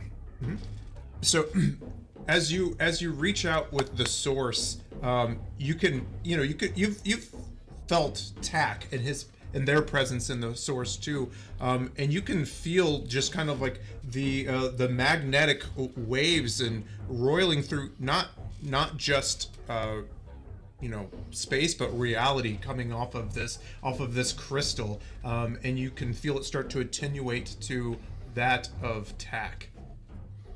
6 more. That's a 17. Okie dokie. That is, I would say, the engineering, electronic warfare, and psyops for you guys. I really quickly need to roll those tests for the other ships because they're in hot pursuit of you right now.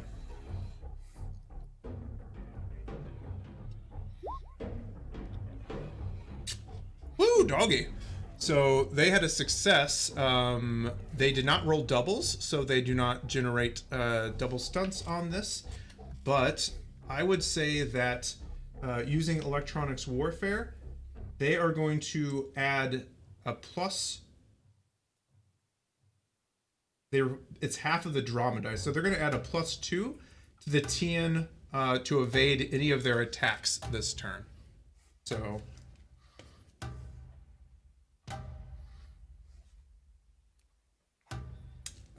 Banshee A is going to roll. The group of 3 Banshees is going to roll. The setup stunt for the group of 5. The group of 5, yes. There's a question in Zoom.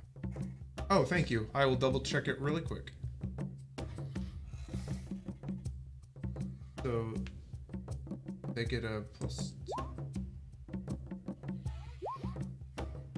And I think I rolled that. Oh, I rolled the wrong one. Sorry about that. They were right next to each other.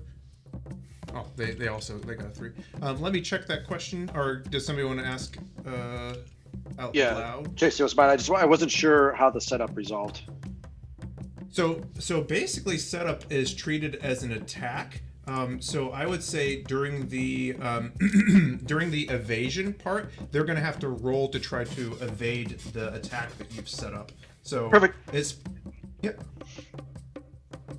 Yeah. So the TN is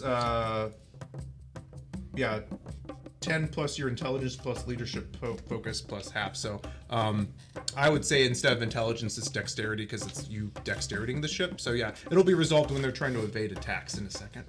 Cool. Got it. So all of them are basically adding bonuses to their attacks. I would say the formation of 5 banshees, however, they're going to try to do it to defensive actions because they really don't want to slam into each other. And now is weapon attacks turns. So I would say, yep. So you are now kind of out of range for them to fire at you. You rocketed forward, getting out of the close and even medium range of any of these weapon attacks. You can see the frigate lifting off and maneuvering away from this rock, and from its hull you can see it launches 2 plasma torpedoes that come rocketing at you. But you know that at that distance, it's going to take them a couple of rounds to pick up velocity to catch up with you. You can try to basically evade them and make a chase test with them, but in the long, given enough time, they're going to catch up with you. So those are all the attacks that the ships are able to make.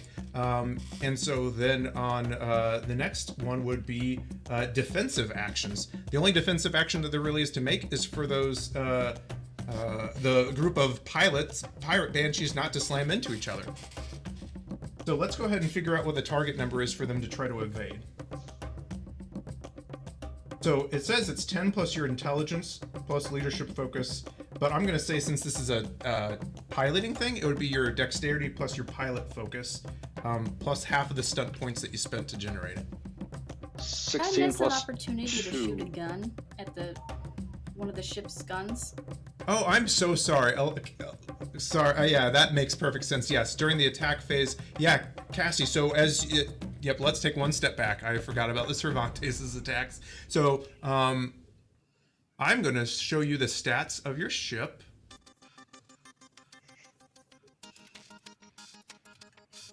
I'm excited, guys.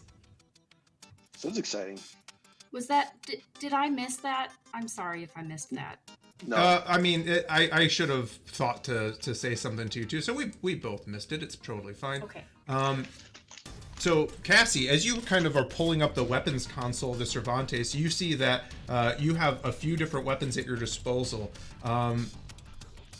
You have dual torpedo launchers, and you can see that each torpedo launcher has 10 torpedoes in its magazine, and there is a forward-facing magnetic accelerator cannon, which basically fires a multi-kilogram tungsten slug like a bullet.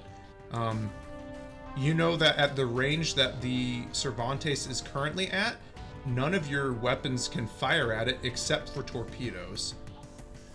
Okay, and because this happens after the moving, right? Correct. Okay. Yeah. Okay. That's fine. So I guess I will fire torpedoes. Perfect. Yeah? You fired 2 of them? I mean, what's the risk of them hitting the piece of Halo? Well, probably not very high unless we hit 30 churn again or something. Okay. And who are you targeting with these torpedoes? Probably the frigate to keep them occupied. That's yeah. Rather than perception. the Banshee formations, right? Exactly. Is that tactically sound? Yeah, Cassie would so- probably know, but Alexis doesn't. Alexis has never been in space combat before, so. Yeah, that's totally fair. Yes, trying to harass the frigate is good. You know that you know, torpedoes are very hard to evade, but the frigate has what's called point defense weapons. So there's a good chance that the point defense weapon's going to shoot them down, or it's going to hit the frigate's shields. But you know, it's better than nothing. That being said, now that I'm thinking about it, you know that the Banshees are faster, like to accelerate. So if anyone's going to catch up to you, it might be the Banshees. So maybe one torpedo at each formation to keep those at least distracted? Yeah. Okay. I think that makes sense. I'll do that then. Excellent. I don't know if we're... The hope is that we'll be gone by the time the torpedoes are in effect. Exactly. Okay. So you send one torpedo rocketing towards the group of 3 Banshees and one torpedo rocketing towards the formation of 5 Banshees. Yeah. And you know that it'll reach them 2 rounds later. Okay. So what do you need me to roll for this? The evasion will actually come when, like, in the round that they're trying to evade, if that makes sense. Oh, so I make the attack roll in the evasion round? Yeah, in like 2 turns. Okay. Yep. Okay. Exactly. So, yeah. So you basically seeing Antoc's frigate release 2 plasma torpedoes hurtling towards you. You send 2 more flying out of your ship. You can hear the thump, thump, thump, thump, as 2 of them rocket away, their drive plumes illuminating. And now we get to the evasion turn. Thank you. So the only evasions that actually have to happen this turn are the formation of 5 Banshees trying to not slam into each other. So we were calculating the TN of that, and I think, Dikiri, what was that? It was 16 plus 2 because I spent 4 on setup. So 18. The target number is 18, and I believe the damage is the number that you added 2d6. to it. Yeah, exactly. It would be 2d6 damage. So I'm going to go ahead and roll their evasion test. And I remember that they added their guidance to this roll, so they're going to get a +5 to the roll because they basically just poured everything into it.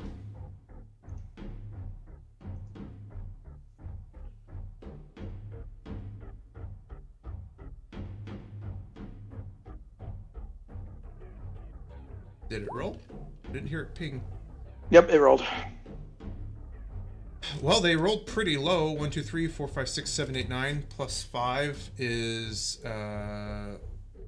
Not enough. not enough, so they're going to slam into each other. You can see, let me check this really quick. I need you to roll me your 2d6 damage. 7. 7.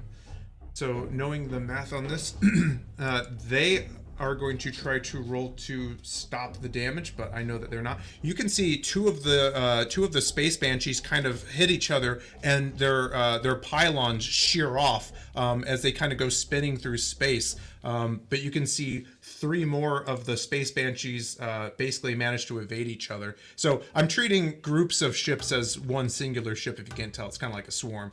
So now the space banshees have been depleted, but they are still coming for you. All right. Cool. That was the evasion turn, and I believe we did the attack damage. There's no damage control for you guys to do. There's no damage control for them to do, so we're going to come back up to the start of the initiative again.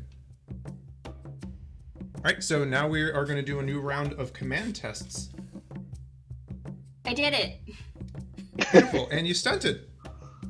Yeah, 2 stunt points for me. Gotcha. Do you have any ideas of what you want to use them on?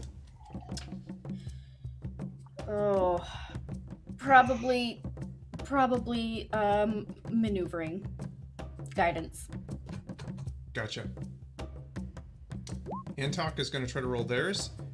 They succeeded, but they did not get double, so they are only going to get 1 stunt point to spend on this command.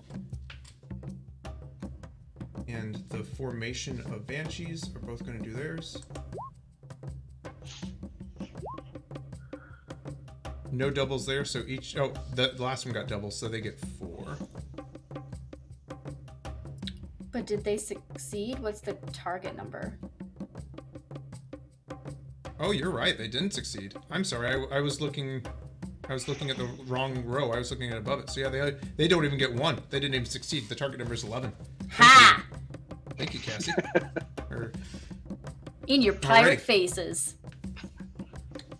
I'm going to say that these ships are also going to try to use it for maneuvering, seeing as now they can't realistically affect any of their attacks or evasions. They're going to try to put everything into accelerating towards you. So we are going to move into maneuvers again. Dakiri, you can see them starting to try to rocket towards you, but you have a sizable lead. Yep, continuing to punch it. All right, roll me your dexterity piloting and choose if you're going to add, if you're going to reduce the inertial dampers at all for high G maneuvers, and if I think Cassie was going to give you guidance if she wanted to. two stone points worth of guidance, and then sorry, real quick, I forgot on my little leadership moment. Would I be able to just encrypted ping Catbap with like a expected rendezvous point?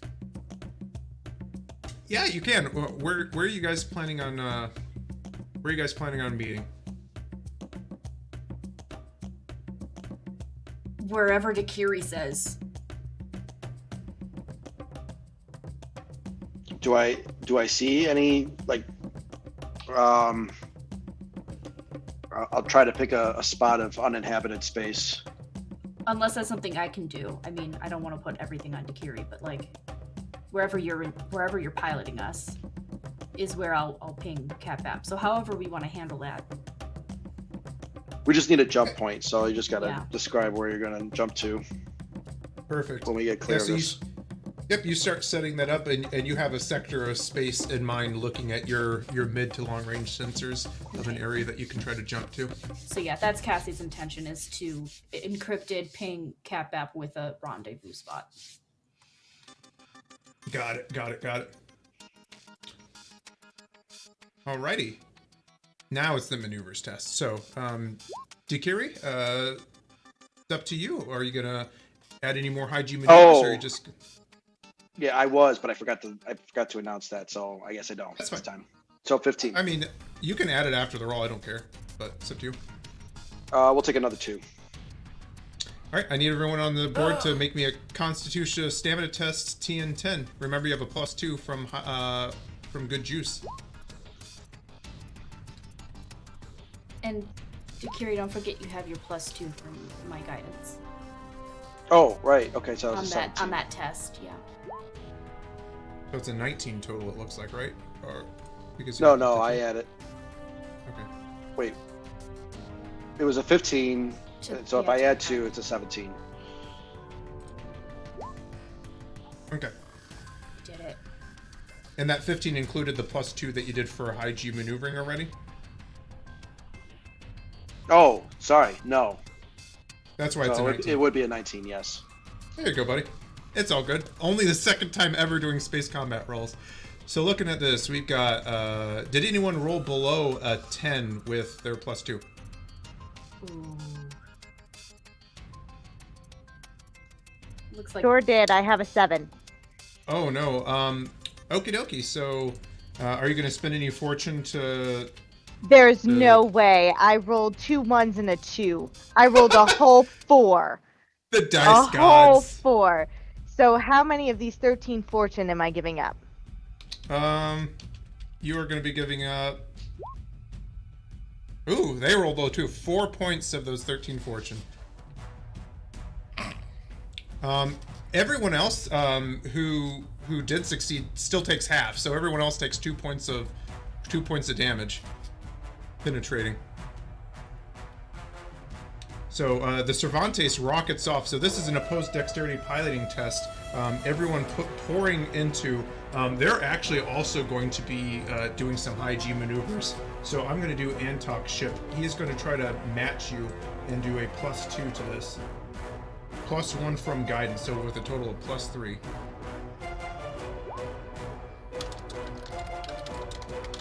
and it's still not adding it for me. So that's 11, 12 plus 5, 17, 3, 20. So I would say, let me check one thing.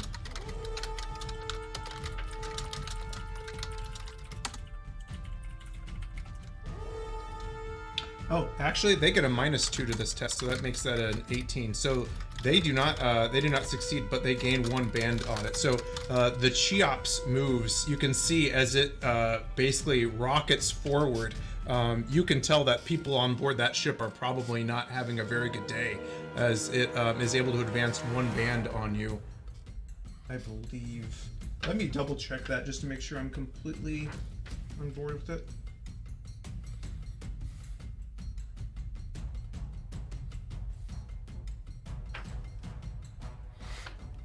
Actually, it doesn't. I'm sorry. I misread that. So you can see the Cheops is trying to rocket forward, but the thrust to mass ratio of the Cervantes is too great for it to overcome, and you are able to maintain the distance between it. We're going to see if that is the case for these pirates. And they get a +2 to this, so I'm just going to add it in there because of their size difference. 14 with a 15. The group of 3 Banshees is unsuccessful. They are not able to do so. And then group of Banshee B is going to try as well. 6, 12. This group is able to actually close the distance on you. I'm going to say that they are going to medium range. Yep.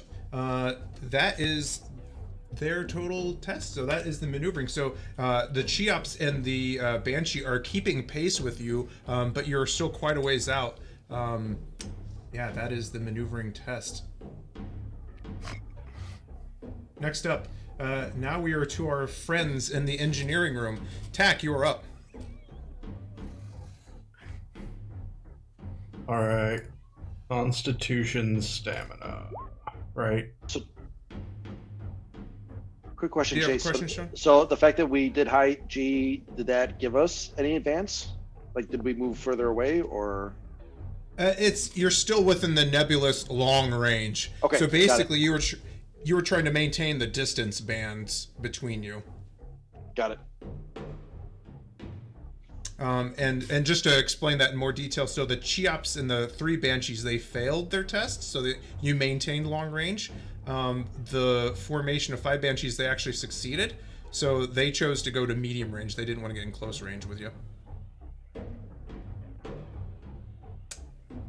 Okay, so yeah, Tack. 15 with 2 stunt points. 15 is close, but it is not gonna make it. All right. We Do you wanna can't spend any spend. fortune? Nope. Okay. So as you can feel this energy from Tack flowing through you, and this unfamiliar high intensity energy from the ship's engines, you are kind of like your senses are almost overwhelmed for a moment. You didn't fail enough to like cause any kind of harm or whatever to the test, but you feel like you haven't quite gotten there yet. Next up, Drugel. Do we need more interference or more technical know-how on this space slip drive, or have I done everything I can do? Oh, you can keep doing it. So basically, you're running cables and it's connecting them to the slip space crystal. So you can continue to try to help. Okay. That's a 14. 14 isn't quite there. Are you going to spend any fortune to adjust? Wish I could. You can re-roll tests though. I can. Let's see if that's any better. Fuck me. No, it's not. Sure is not. So, yeah, that's what I can do. A whole 14. Got it. So as you go to connect these kind of these things, you can see like a kind of a spark in the smell of ozone as you're trying to interface with this alien technology. Yeah, Drake. I'm going to keep doing what I'm doing, harnessing the source. And over comms, I'm going to say, humble suggestion from the local operative here. Fire a torpedo at the Halo, and let's jump to slip drive. We're almost there. That's what Drake says. 17. 17 succeeds, and with six more on the step dice.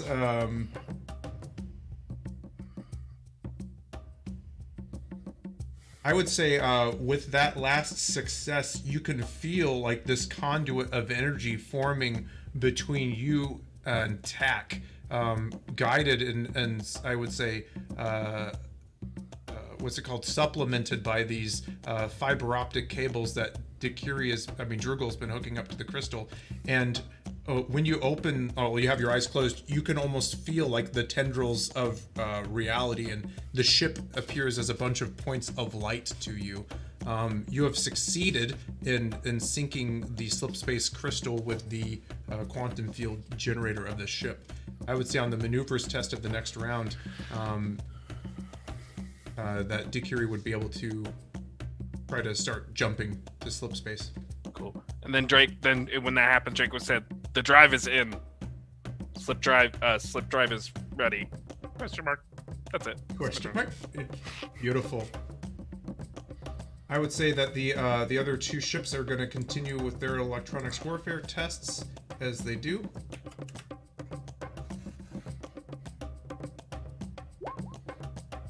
That one does not succeed at all, so they do not get any bonuses. That one does succeed. They get to use half their stunt die. I'm going to say they're going to continue using it on evasion, because they're going to actually use it to increase the TN to evade their attacks, because they're going to launch a thing at you this turn.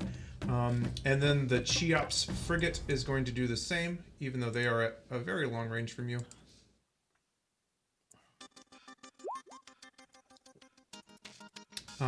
They also succeeded, and they had a double, so they're going to get to add +2. And I say they would do it on, I guess, evasion. So that is the electronics warfare turn. Next up is weapon attacks, I believe. Yeah, so, weapon attacks. I will let you go first, Cassie. Is there anything that you want to try to do?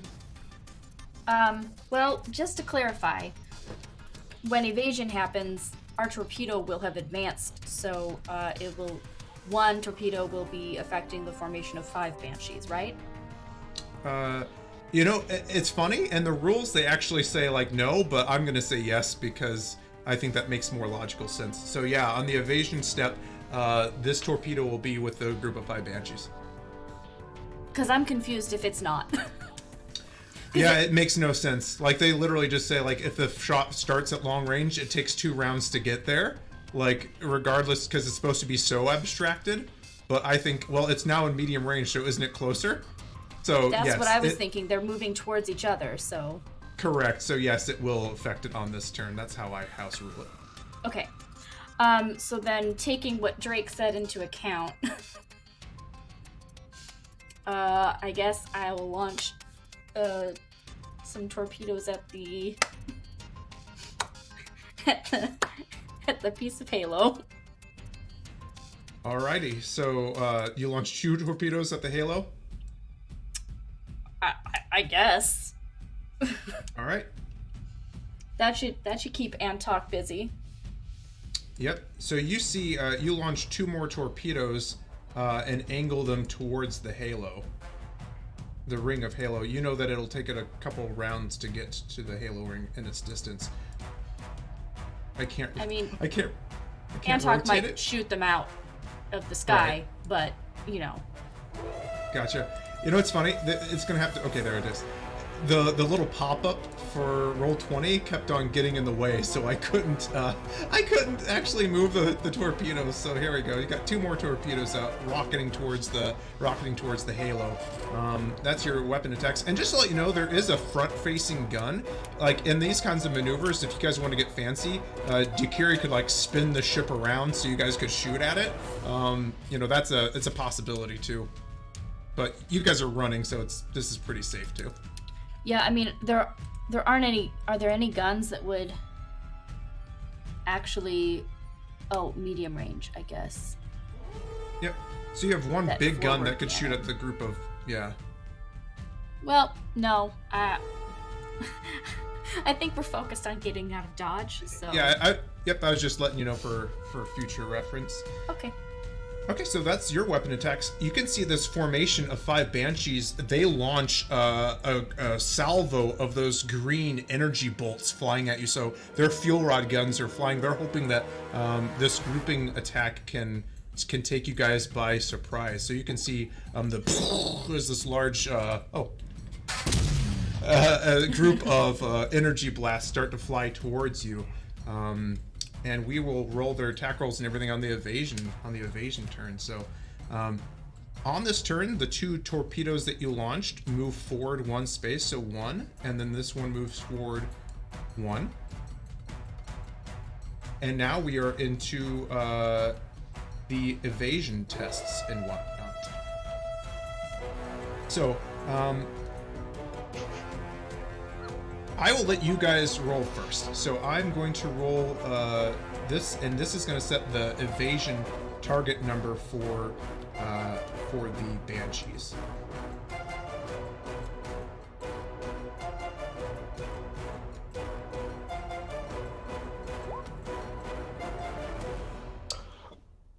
Ooh, doggy. Oh my.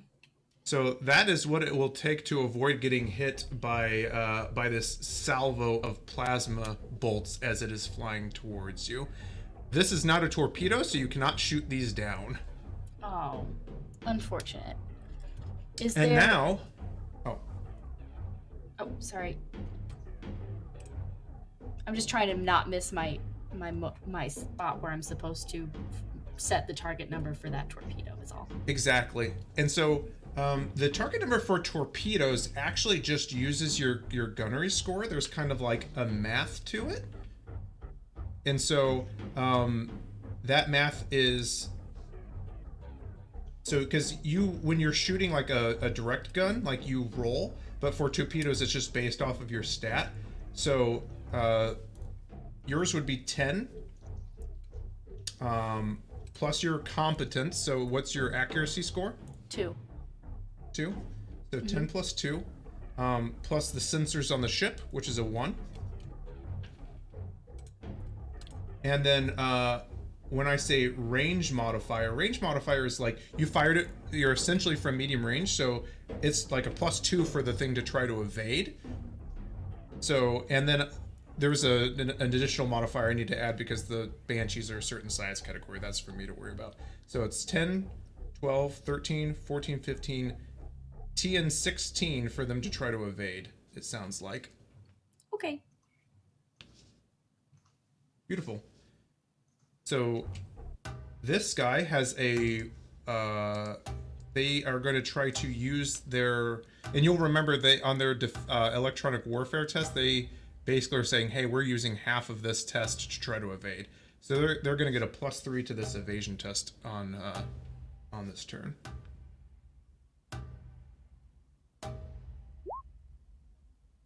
Yeet.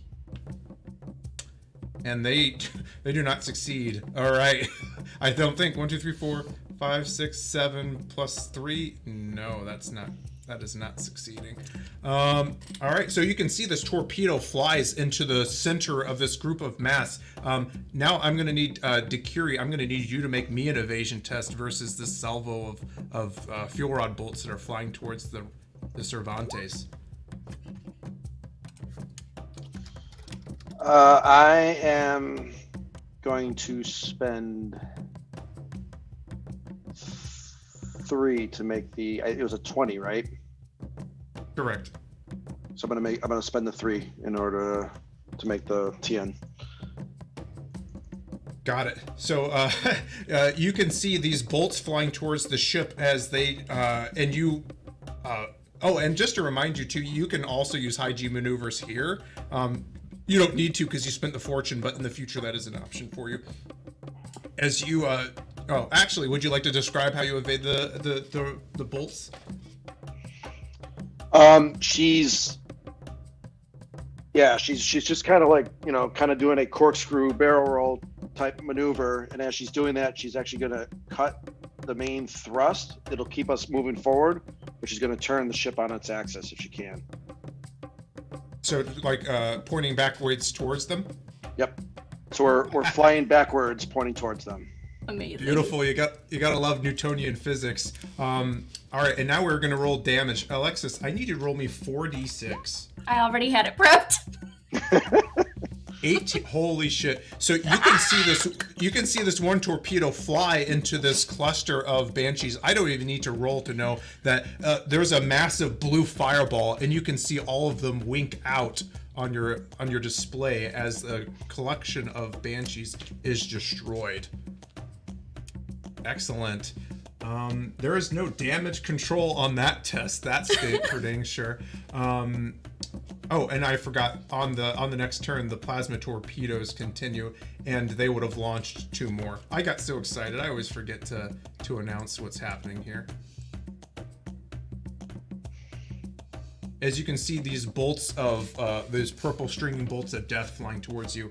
And just a reminder, that torpedo that's currently in medium range is going at that Banshee formation. Exactly. So I don't know if you wanted to move it over to the side or something. I don't know. However you want to. I can do that. Yeah, just so we know where it's going. That helps me. Yep. There's a torpedo tracker at the bottom, which could be handy because you can like put things in. But I feel like scrolling up and down between them is more work than just placing them on the map. But if you had like 10 torpedoes in flight, I could see that would be confusing.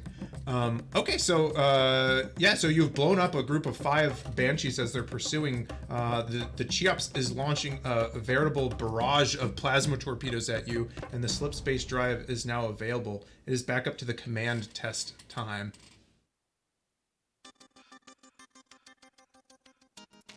That's me.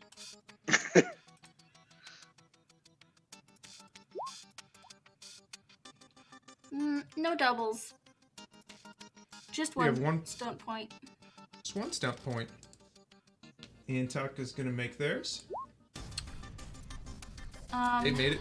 You just to clarify, you made it before I was able to figure out what I was doing with my stunt points, which deprives me of the opportunity to use tactics on them. Oh, just to let you know, tactics would take place the next time they roll, since the command test is happening simultaneously. Oh, I didn't fully understand that. Yep.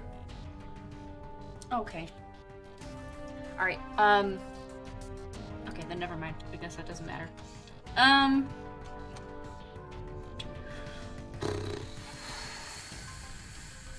You know what?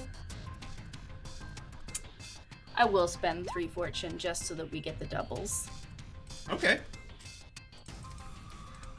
So that puts me at 4 stunt points. Gotcha. Beautiful. Because and this is the round that we're going to have to start evading those torpedoes if we haven't jumped yet, right? Exactly. Okay. Yep. So that's what I'm going to hang on to them and probably use my stunt points for that in case we need them. Perfect. I would say then, 1 second. As the command test wraps up, I would say that you are hailed by Antoc's frigate. What? You want to surrender? Put Decuri on the line. Dakira's busy at the moment. Let me see if she's available. I got calm for a moment. Dakira, do you want to talk to Antoc? What do you want, Nerf Breath? You realize that there's nowhere in the galaxy that you can run Click. that we won't. You hit up on him? Yes, I did. Antagonizing. All right, let's do we're moving on to maneuvers then. Did I hear I have a green on the slip? You do. All right, I'm punching the slip drive. All right, I'm going to need you to make me a final dexterity piloting test. I have a quick question before that roll happens. Okay. Is this just so to understand where are the best places to put my guidance stuff, points and stuff? How bad is it if this fails? And what's the target number for something like this? Because it's a weird crystal slip space thing. I would say it's reasonably challenging. You're trying to so basically to think about it, like you've very quickly spooled up the slip space drive. They're trying to like kind of lock on like astrogation. It's going to be a challenging test for a pilot for sure. Okay. And what's the risk if it fails? Well, most likely you probably just won't jump to slip space, and then you'll have 4 torpedoes to deal with. Okay, so actually, with that in mind, what I will do is, I think I'll put all 4 stock points to Dakiri. Okay, under guidance. Yep. Alrighty. Because that way we won't have to deal with the torpedoes at all. Exactly. I think that's the better use of them.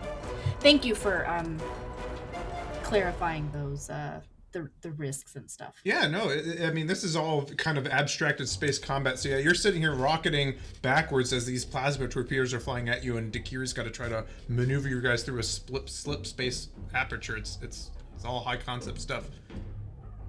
So Dakiri, you feel the guidance of Cassie as you're up to make a dexterity piloting test. Oh my god. Wait, but your talent. Do you have a usable talent here? I do have a talent here. I just didn't know if you're gonna let me use it or not. Oh, I see. Because of the 2 minors. That's not how this works. But if you have something that lets you re-roll a failure, The talent allows me to do piloting as a minor action. unfortunately, that does not apply to this one because it's more of like a high level stuff. But we had 4 points. Well, we had 4 points from Cassie. 4 right? points from me, yeah. And you can choose to do high G maneuvers. It risks hurting your friends, but if you were needed to succeed at any time, now would be the time. Do I know what the TN is? High. Or do I have to guess? It's I high? am providing enthusiastic consent for that, but I only Yes. speak for myself. Same. All right, all the Do it. adapters are off. Do it. How much are you adding? 6. Oh my god. No? Well, you said go for No, it. it's fine. 2. It's fine. All right. Because You guys the are gonna be worst. fine. Because we're just Okay, go for it. Go It's for just it. Do it at all. conditions. Yeah, go for it. It's Get- fine. get- You guys are fine. It's just putting us into conditions. That's all. We're not like so what is dying. that It's fine. Yeah, you're good. This is fine. What's your total? Well, I don't know if I need all that 6, to be honest, because it would be Do it. 14. What's interesting in the moment, Sean? I'm doing 2. I don't think we need that much. So it's going to be 14 plus 2, 16. 16 does not make it. What? Ah. So Listen. Sean said 6 first, so I vote we just use all 6. Do all 6. What the hell? Like, yeah. you either The impulse you there either was put us 6. all as wounded, or Yeah. I mean, that's a choice for you as the DM. You can either give us that guidance or not. Yeah, I'm saying like, yeah, the risk being the ship blows up or you guys all, stroke out. It's up to you, Sean. I'm not gonna force you. That was where the impulse was. My vote is to spend all 6. All right, 6. Yeah. It's a 20 then. 20. I need everyone to make me a Constitution saving throw TN 14. With a Yeah. +2 from the ship. Look at us go! Oh, Kiri. And Drake. We both make it. +2. No, it's 14. 14. TN 14. Oh, TN 14. My bad. I wasn't listening. Okay. There's a lot happening. Anyone who rolled a 14 or higher takes 11 points of damage. Anyone who rolled a 14 or lower takes 22 points of penetrating damage. And what happens when we fall below 0, Chase? So Correct. now we have to roll. Now we have to roll for conditions to be taken out. So Okay, what do I roll for that? you roll 1d6. So I guess roll 1d6 first.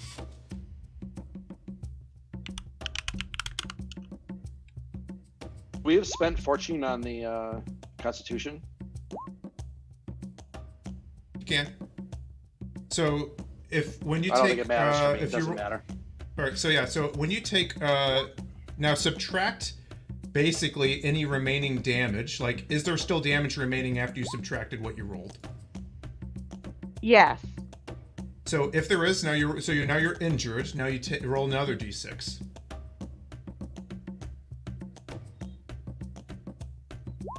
And if the answer was no, are we just at 0 fortune?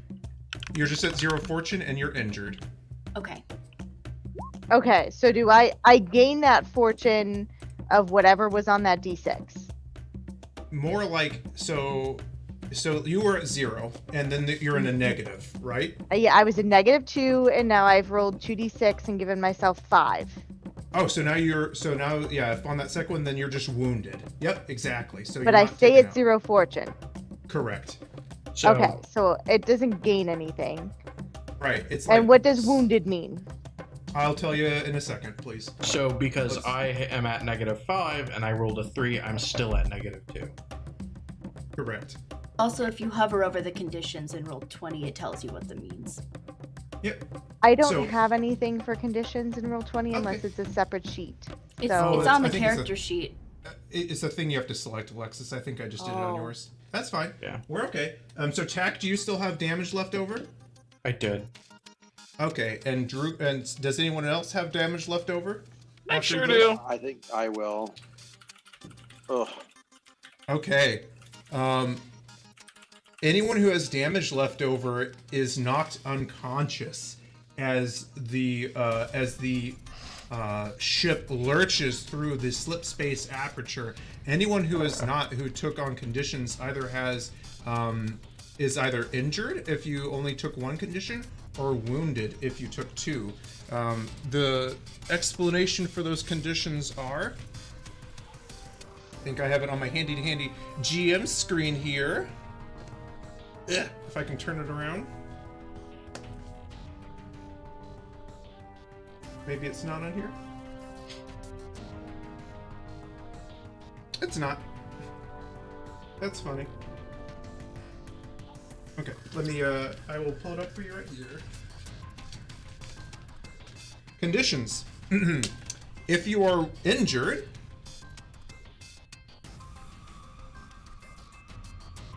you take a -1 penalty to all tests and are fatigued. Fatigued means you are tired and you cannot take the run or charge actions.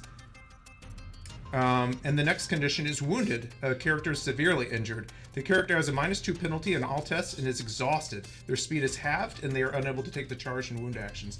If you had anything left over, which sounds like Tack, Dakiri, and Drake, you are knocked unconscious from the force of this thing and you are taken out of the scene as the ship rockets through this slip space portal. You can see Cassie on the view screen around you, and Drugel, as you barely have held on to your consciousness looking, you can see this strange shimmering kaleidoscope of energy as you rocket through slip space. We still have 34 minutes, so actually I think we should just keep going if you guys are okay, unless you want to take, you guys want to take a quick 5-minute bio, or do you want to keep going? I'm okay. I'm okay.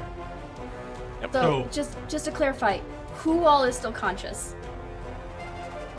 You and Drew. Okay. Well, thankfully I was in like the co-pilot seat or something.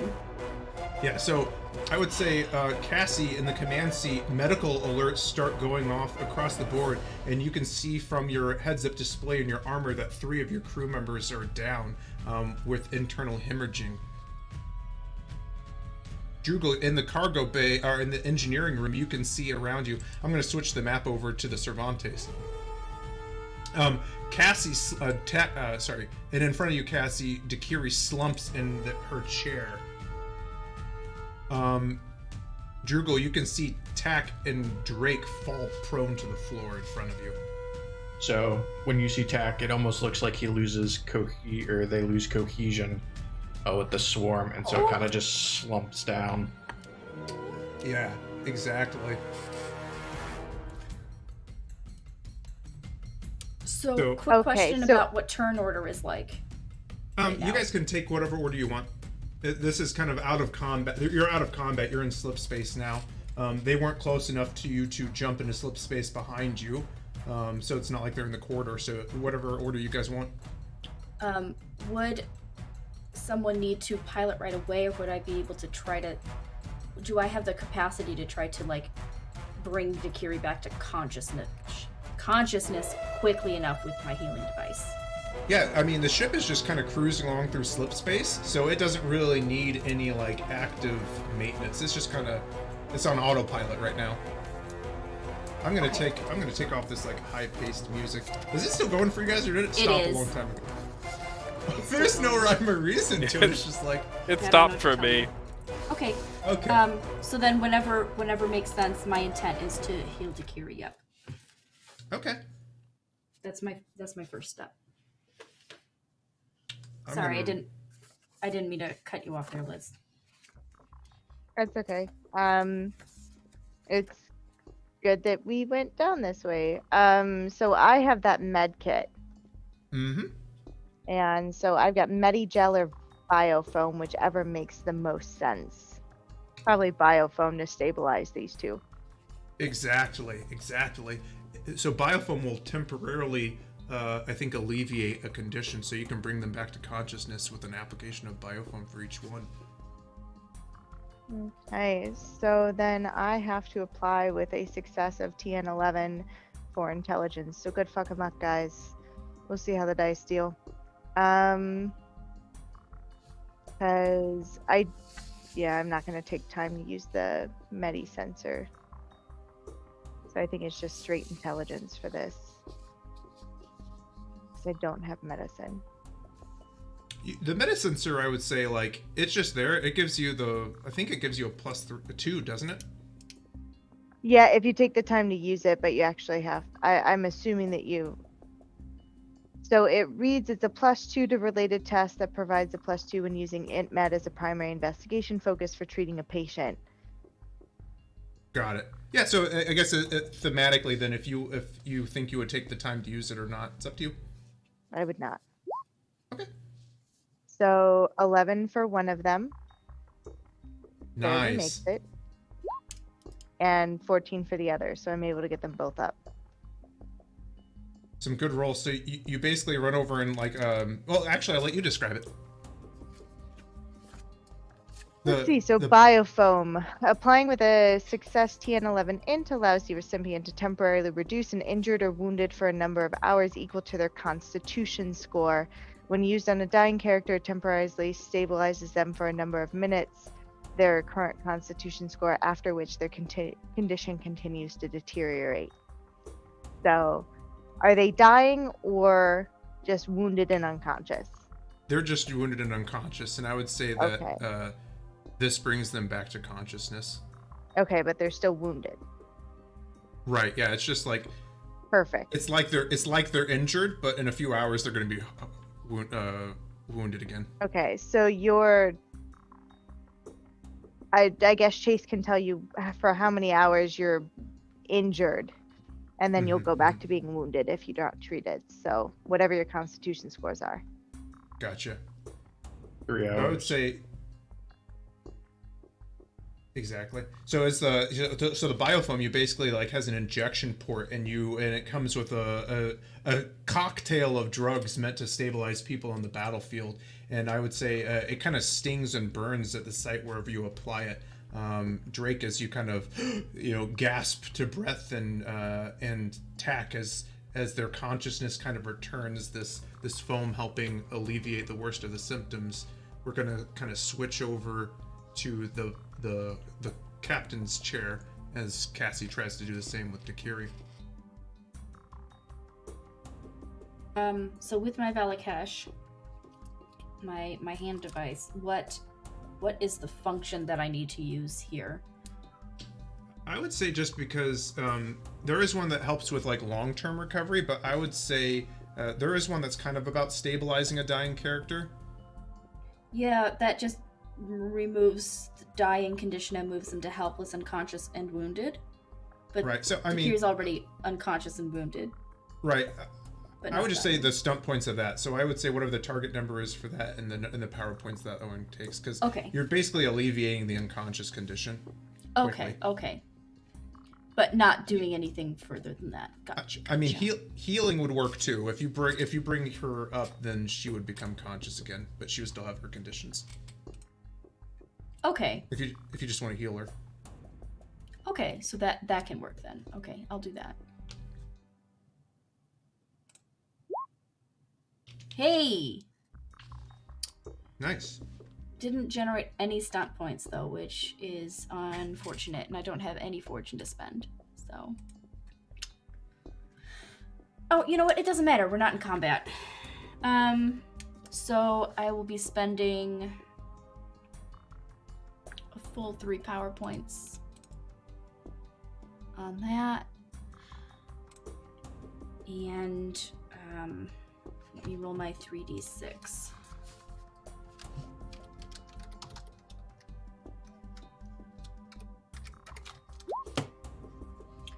Takiri's back with 10 fortune. Kiri, as the muddy light kind of hits your eyes, you are brought back to consciousness and whatever physical state you want. I was going to describe, like, you know, there would be some kind of physical trauma from the pressure, but it's however much that you feel comfortable, like, describing or role playing. She's wounded, right? She is wounded. Yeah. I mean, I would imagine that there's. I don't want to get into. Yeah, exactly. I'm just trying to set the scene. You guys are feeling battered and bruised. Everyone who's now conscious, and the people who survived and didn't go unconscious are also battered and bruised. Yeah. Yeah, I'll leave it at that. Does Takiri have an understanding of what the range of the luminary sensory perception is? It can sense from multiple systems over. Like it can scan not entire quadrants of space, but you know that if they get within a handful of several light years of you, they can detect you. Okay, are we in the slip currently, or? Yeah, so as you come to consciousness, you can see, instead of the normal just pure blackness void of slip space, you can see this kind of iridescent, like, shimmering around you as you're using the slip space crystal to traverse through slip space. Okay, I chart a new destination, drop out of the slip, drop 2 torpedoes to lock on to the first target, and then re-enter the slip in that new direction. Gotcha. Just a reminder, you had so this is not where you basically had told Cat Bap to meet you, right? No. Okay. Gotcha. So you basically we would have because we would have led them straight to him if that's what we were doing. Yeah. Right. So you drop out of slip space, hoping that they come there, and then you basically leave 2 torpedoes ready just to lock on and attack whoever shows up. Okay, and then you jump back in. All right, where are you heading into slip space now? Heading to the nearest system that has at least some planetary bodies. Okay. I would say that we're completely out of combat now, so we can go into whatever roleplay sequences that we want as we close out the evening.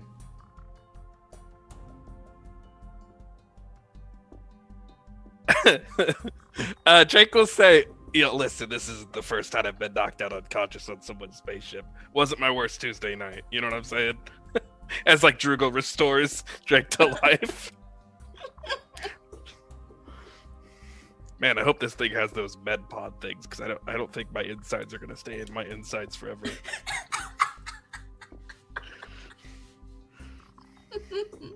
And Drake, I guess, would start like mawing. What's that? What do cats do when they're injured? Yawing, mawing. Like that's yawning. It's like, there's a special term for it, but yeah, like Drake starts basically grunting around the ship like a cat, looking for either like a med tube or Cassie, whichever he finds first. Caterwauling? Cat, I think it's caterwauling. Yeah. Yeah, after Cassie makes sure that Takiri is conscious and stable enough to be in control of the ship and everything, Cassie will try to go check on the rest of the crew. So, and maybe heal herself up too. yeah, physically, Dakiri is better, but you could tell that she's smoldering with rage and shaking as a result. So then I guess before Cassie leaves,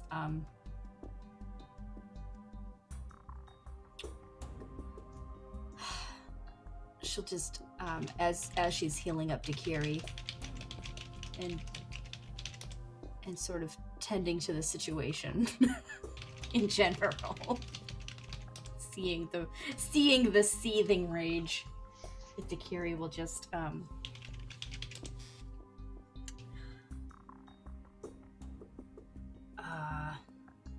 are you okay is a silly question, but what can I do? What do you want to do? What can I do?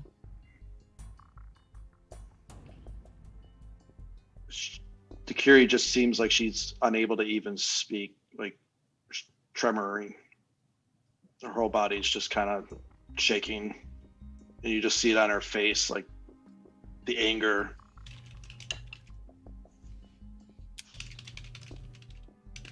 And she's trying to form words, but just isn't making anything coming out. Cassie will open her arms up and offer an embrace.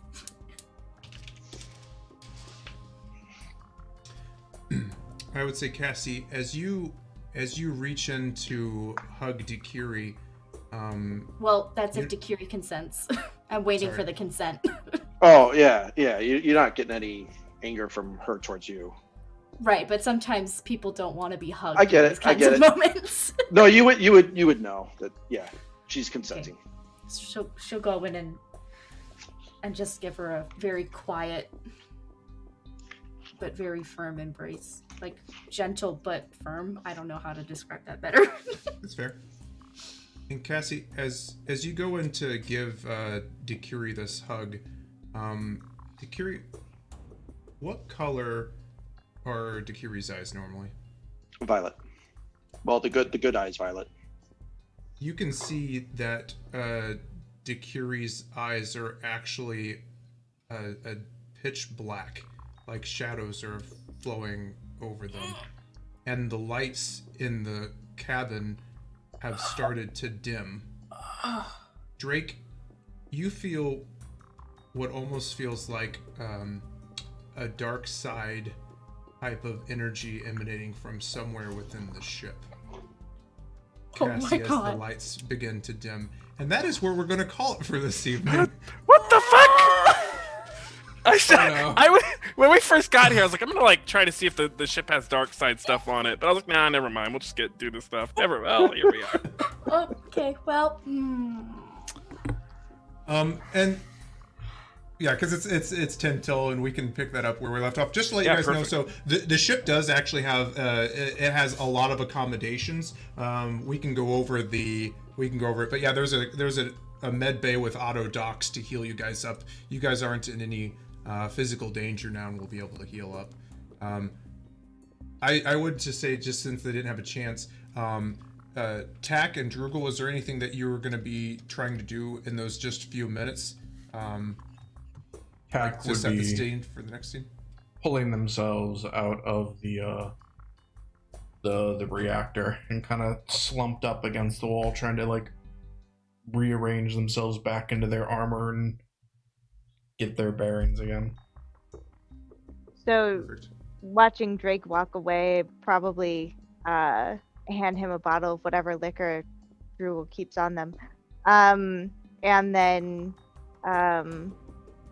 probably morph hands into like little tweezers to help Tack pull themselves out of the machine if they need help or there's any pieces of them that are harmed, and then immediately checking to see if that asteroid exploded, because I'm assuming the ship has sensors and we know where it was. I want to know that it exploded. And we will resolve that next week. Beautiful, guys. Congratulations. This episode is gonna was a bit of a doozy, but you guys have gotten away and you are now in a shiny new 20 years oldish unified authority corvette. Ship's haunted. Congratulations. Ship's haunted. Ship's Drake comes in with a second. Yeah, ship's haunted. It's haunted. Ships and vineyards always haunted. Beautiful. Great job, folks. I'm really happy with how that turned out. All right, so you know what? We're going to go around and we're going to say our favorite moments and everything, tell everyone where to find you. Guys at home, please, if you have not enter our giveaway. We're going to do 2 drawings tonight. One is for the GM's kit and Abzu's bounty, and the other one is the big churn giveaway because we hit 30 churn, and those are both, all those are thank you for our friends over at Green Ronin. So I guess I will give mine last. I'm going to hand it off to Sean. Sean, tell us where we can find you and what your favorite moments of the evening were. Well, you could find me here with all of you lovely people every Saturday at 6. My least favorite moment was having to decide whether or not to crush everyone on the ship to escape. My favorite moment, I love the chase in the beginning with the Banshees and all of the extra that was happening with everyone throwing things their way. That was a lot of fun. And then I will throw it to Liz. Hello, folks. I'm Liz. You can find me at No One You Know Backwards. I had fun playing Droogle tonight. Favorite moment, let's see. I'll come back to that while I'm thinking. So make sure that you join us on our Discord so that you can join our movie nights. Make sure you catch me next week playing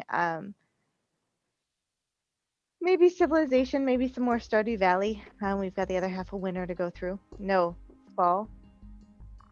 I don't know. I'm farming, fishing, and mining. It's what Stardew Valley does, right? Then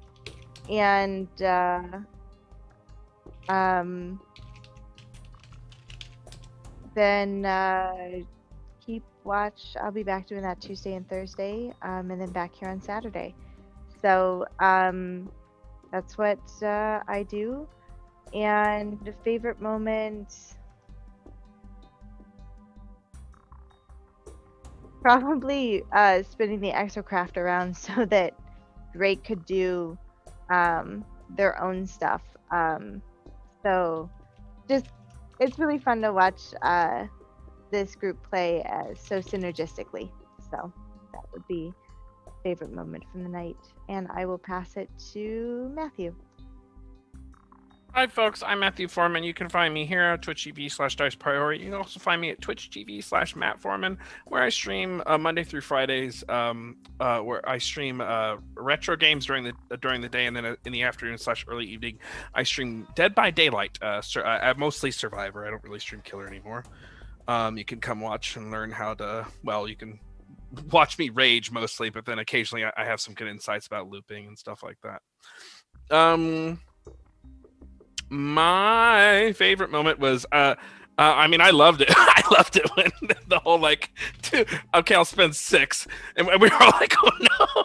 But I was thinking like an NPC where you just die, and I forgot about all the stuff we talked about with like conditions and stuff, and like, you know what I mean. And I was like, no, Sean's gonna be really upset when he TPKs to the whole team. I forgot in that moment just of everything that we talked about with like dying and stuff, and the conditions and how they work, and that was just absolutely iconic. I'll leave one of the other golden moments to someone else. I got up for a little bit. Vox, did you go? No, but I'll go now. Thank you. Vox. Hi, I am Alexis. You can find me at VoxFinato on Twitters. I played Cassie this evening, which was a riot. I loved it. And I want to say my favorite moment was actually the very end, with that moment, seeing the rage in Dakiri and that like really ominous description from Chase on that Dakiri's good eye has gone dark, like pitch black, and the lights dimming in the room. That all was so good. Oh my gosh.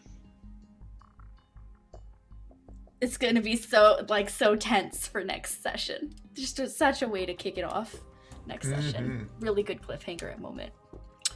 And I love everything that all the piloting decisions Dakiri made.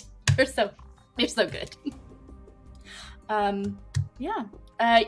Make sure you tune in on Tuesday, 8:30 p.m. Central for our flashback wrap up of Monster of the Week. Rob. Oh, Rob at Parameter 804. My favorite moment tonight. I really love the chase sequence at the beginning and how we just immediately got the drop on them, and then like Drake readying the action to like cut them open, and then Dakiri like flying up to get them again, and yeah, that whole thing was fantastic. Other than that, I'm here on Saturdays right now, and that's it. So I'll pass it over to Chase. Awesome. Thanks, guys. My name is Chase. You can find me at Chase314S. I'm on all of our social media accounts every single day where I post TTRPG memes. You can find me here on Saturdays running Cold Suns, and in a few weeks you will find me again on Wednesdays as we continue our Tales from Gashari anthology series. I think we're doing Forged Ties that was written by Corey. Is that correct? Sorry. I didn't mean to... You're fine. Corey, when we come back to Tales from Gashari, it'll be Corey Hickson. He's my gay lover. He made a game. And I'm very excited to play it. I think we're going to be pirates at Halfguard. It's going to be really cool. Are you excited?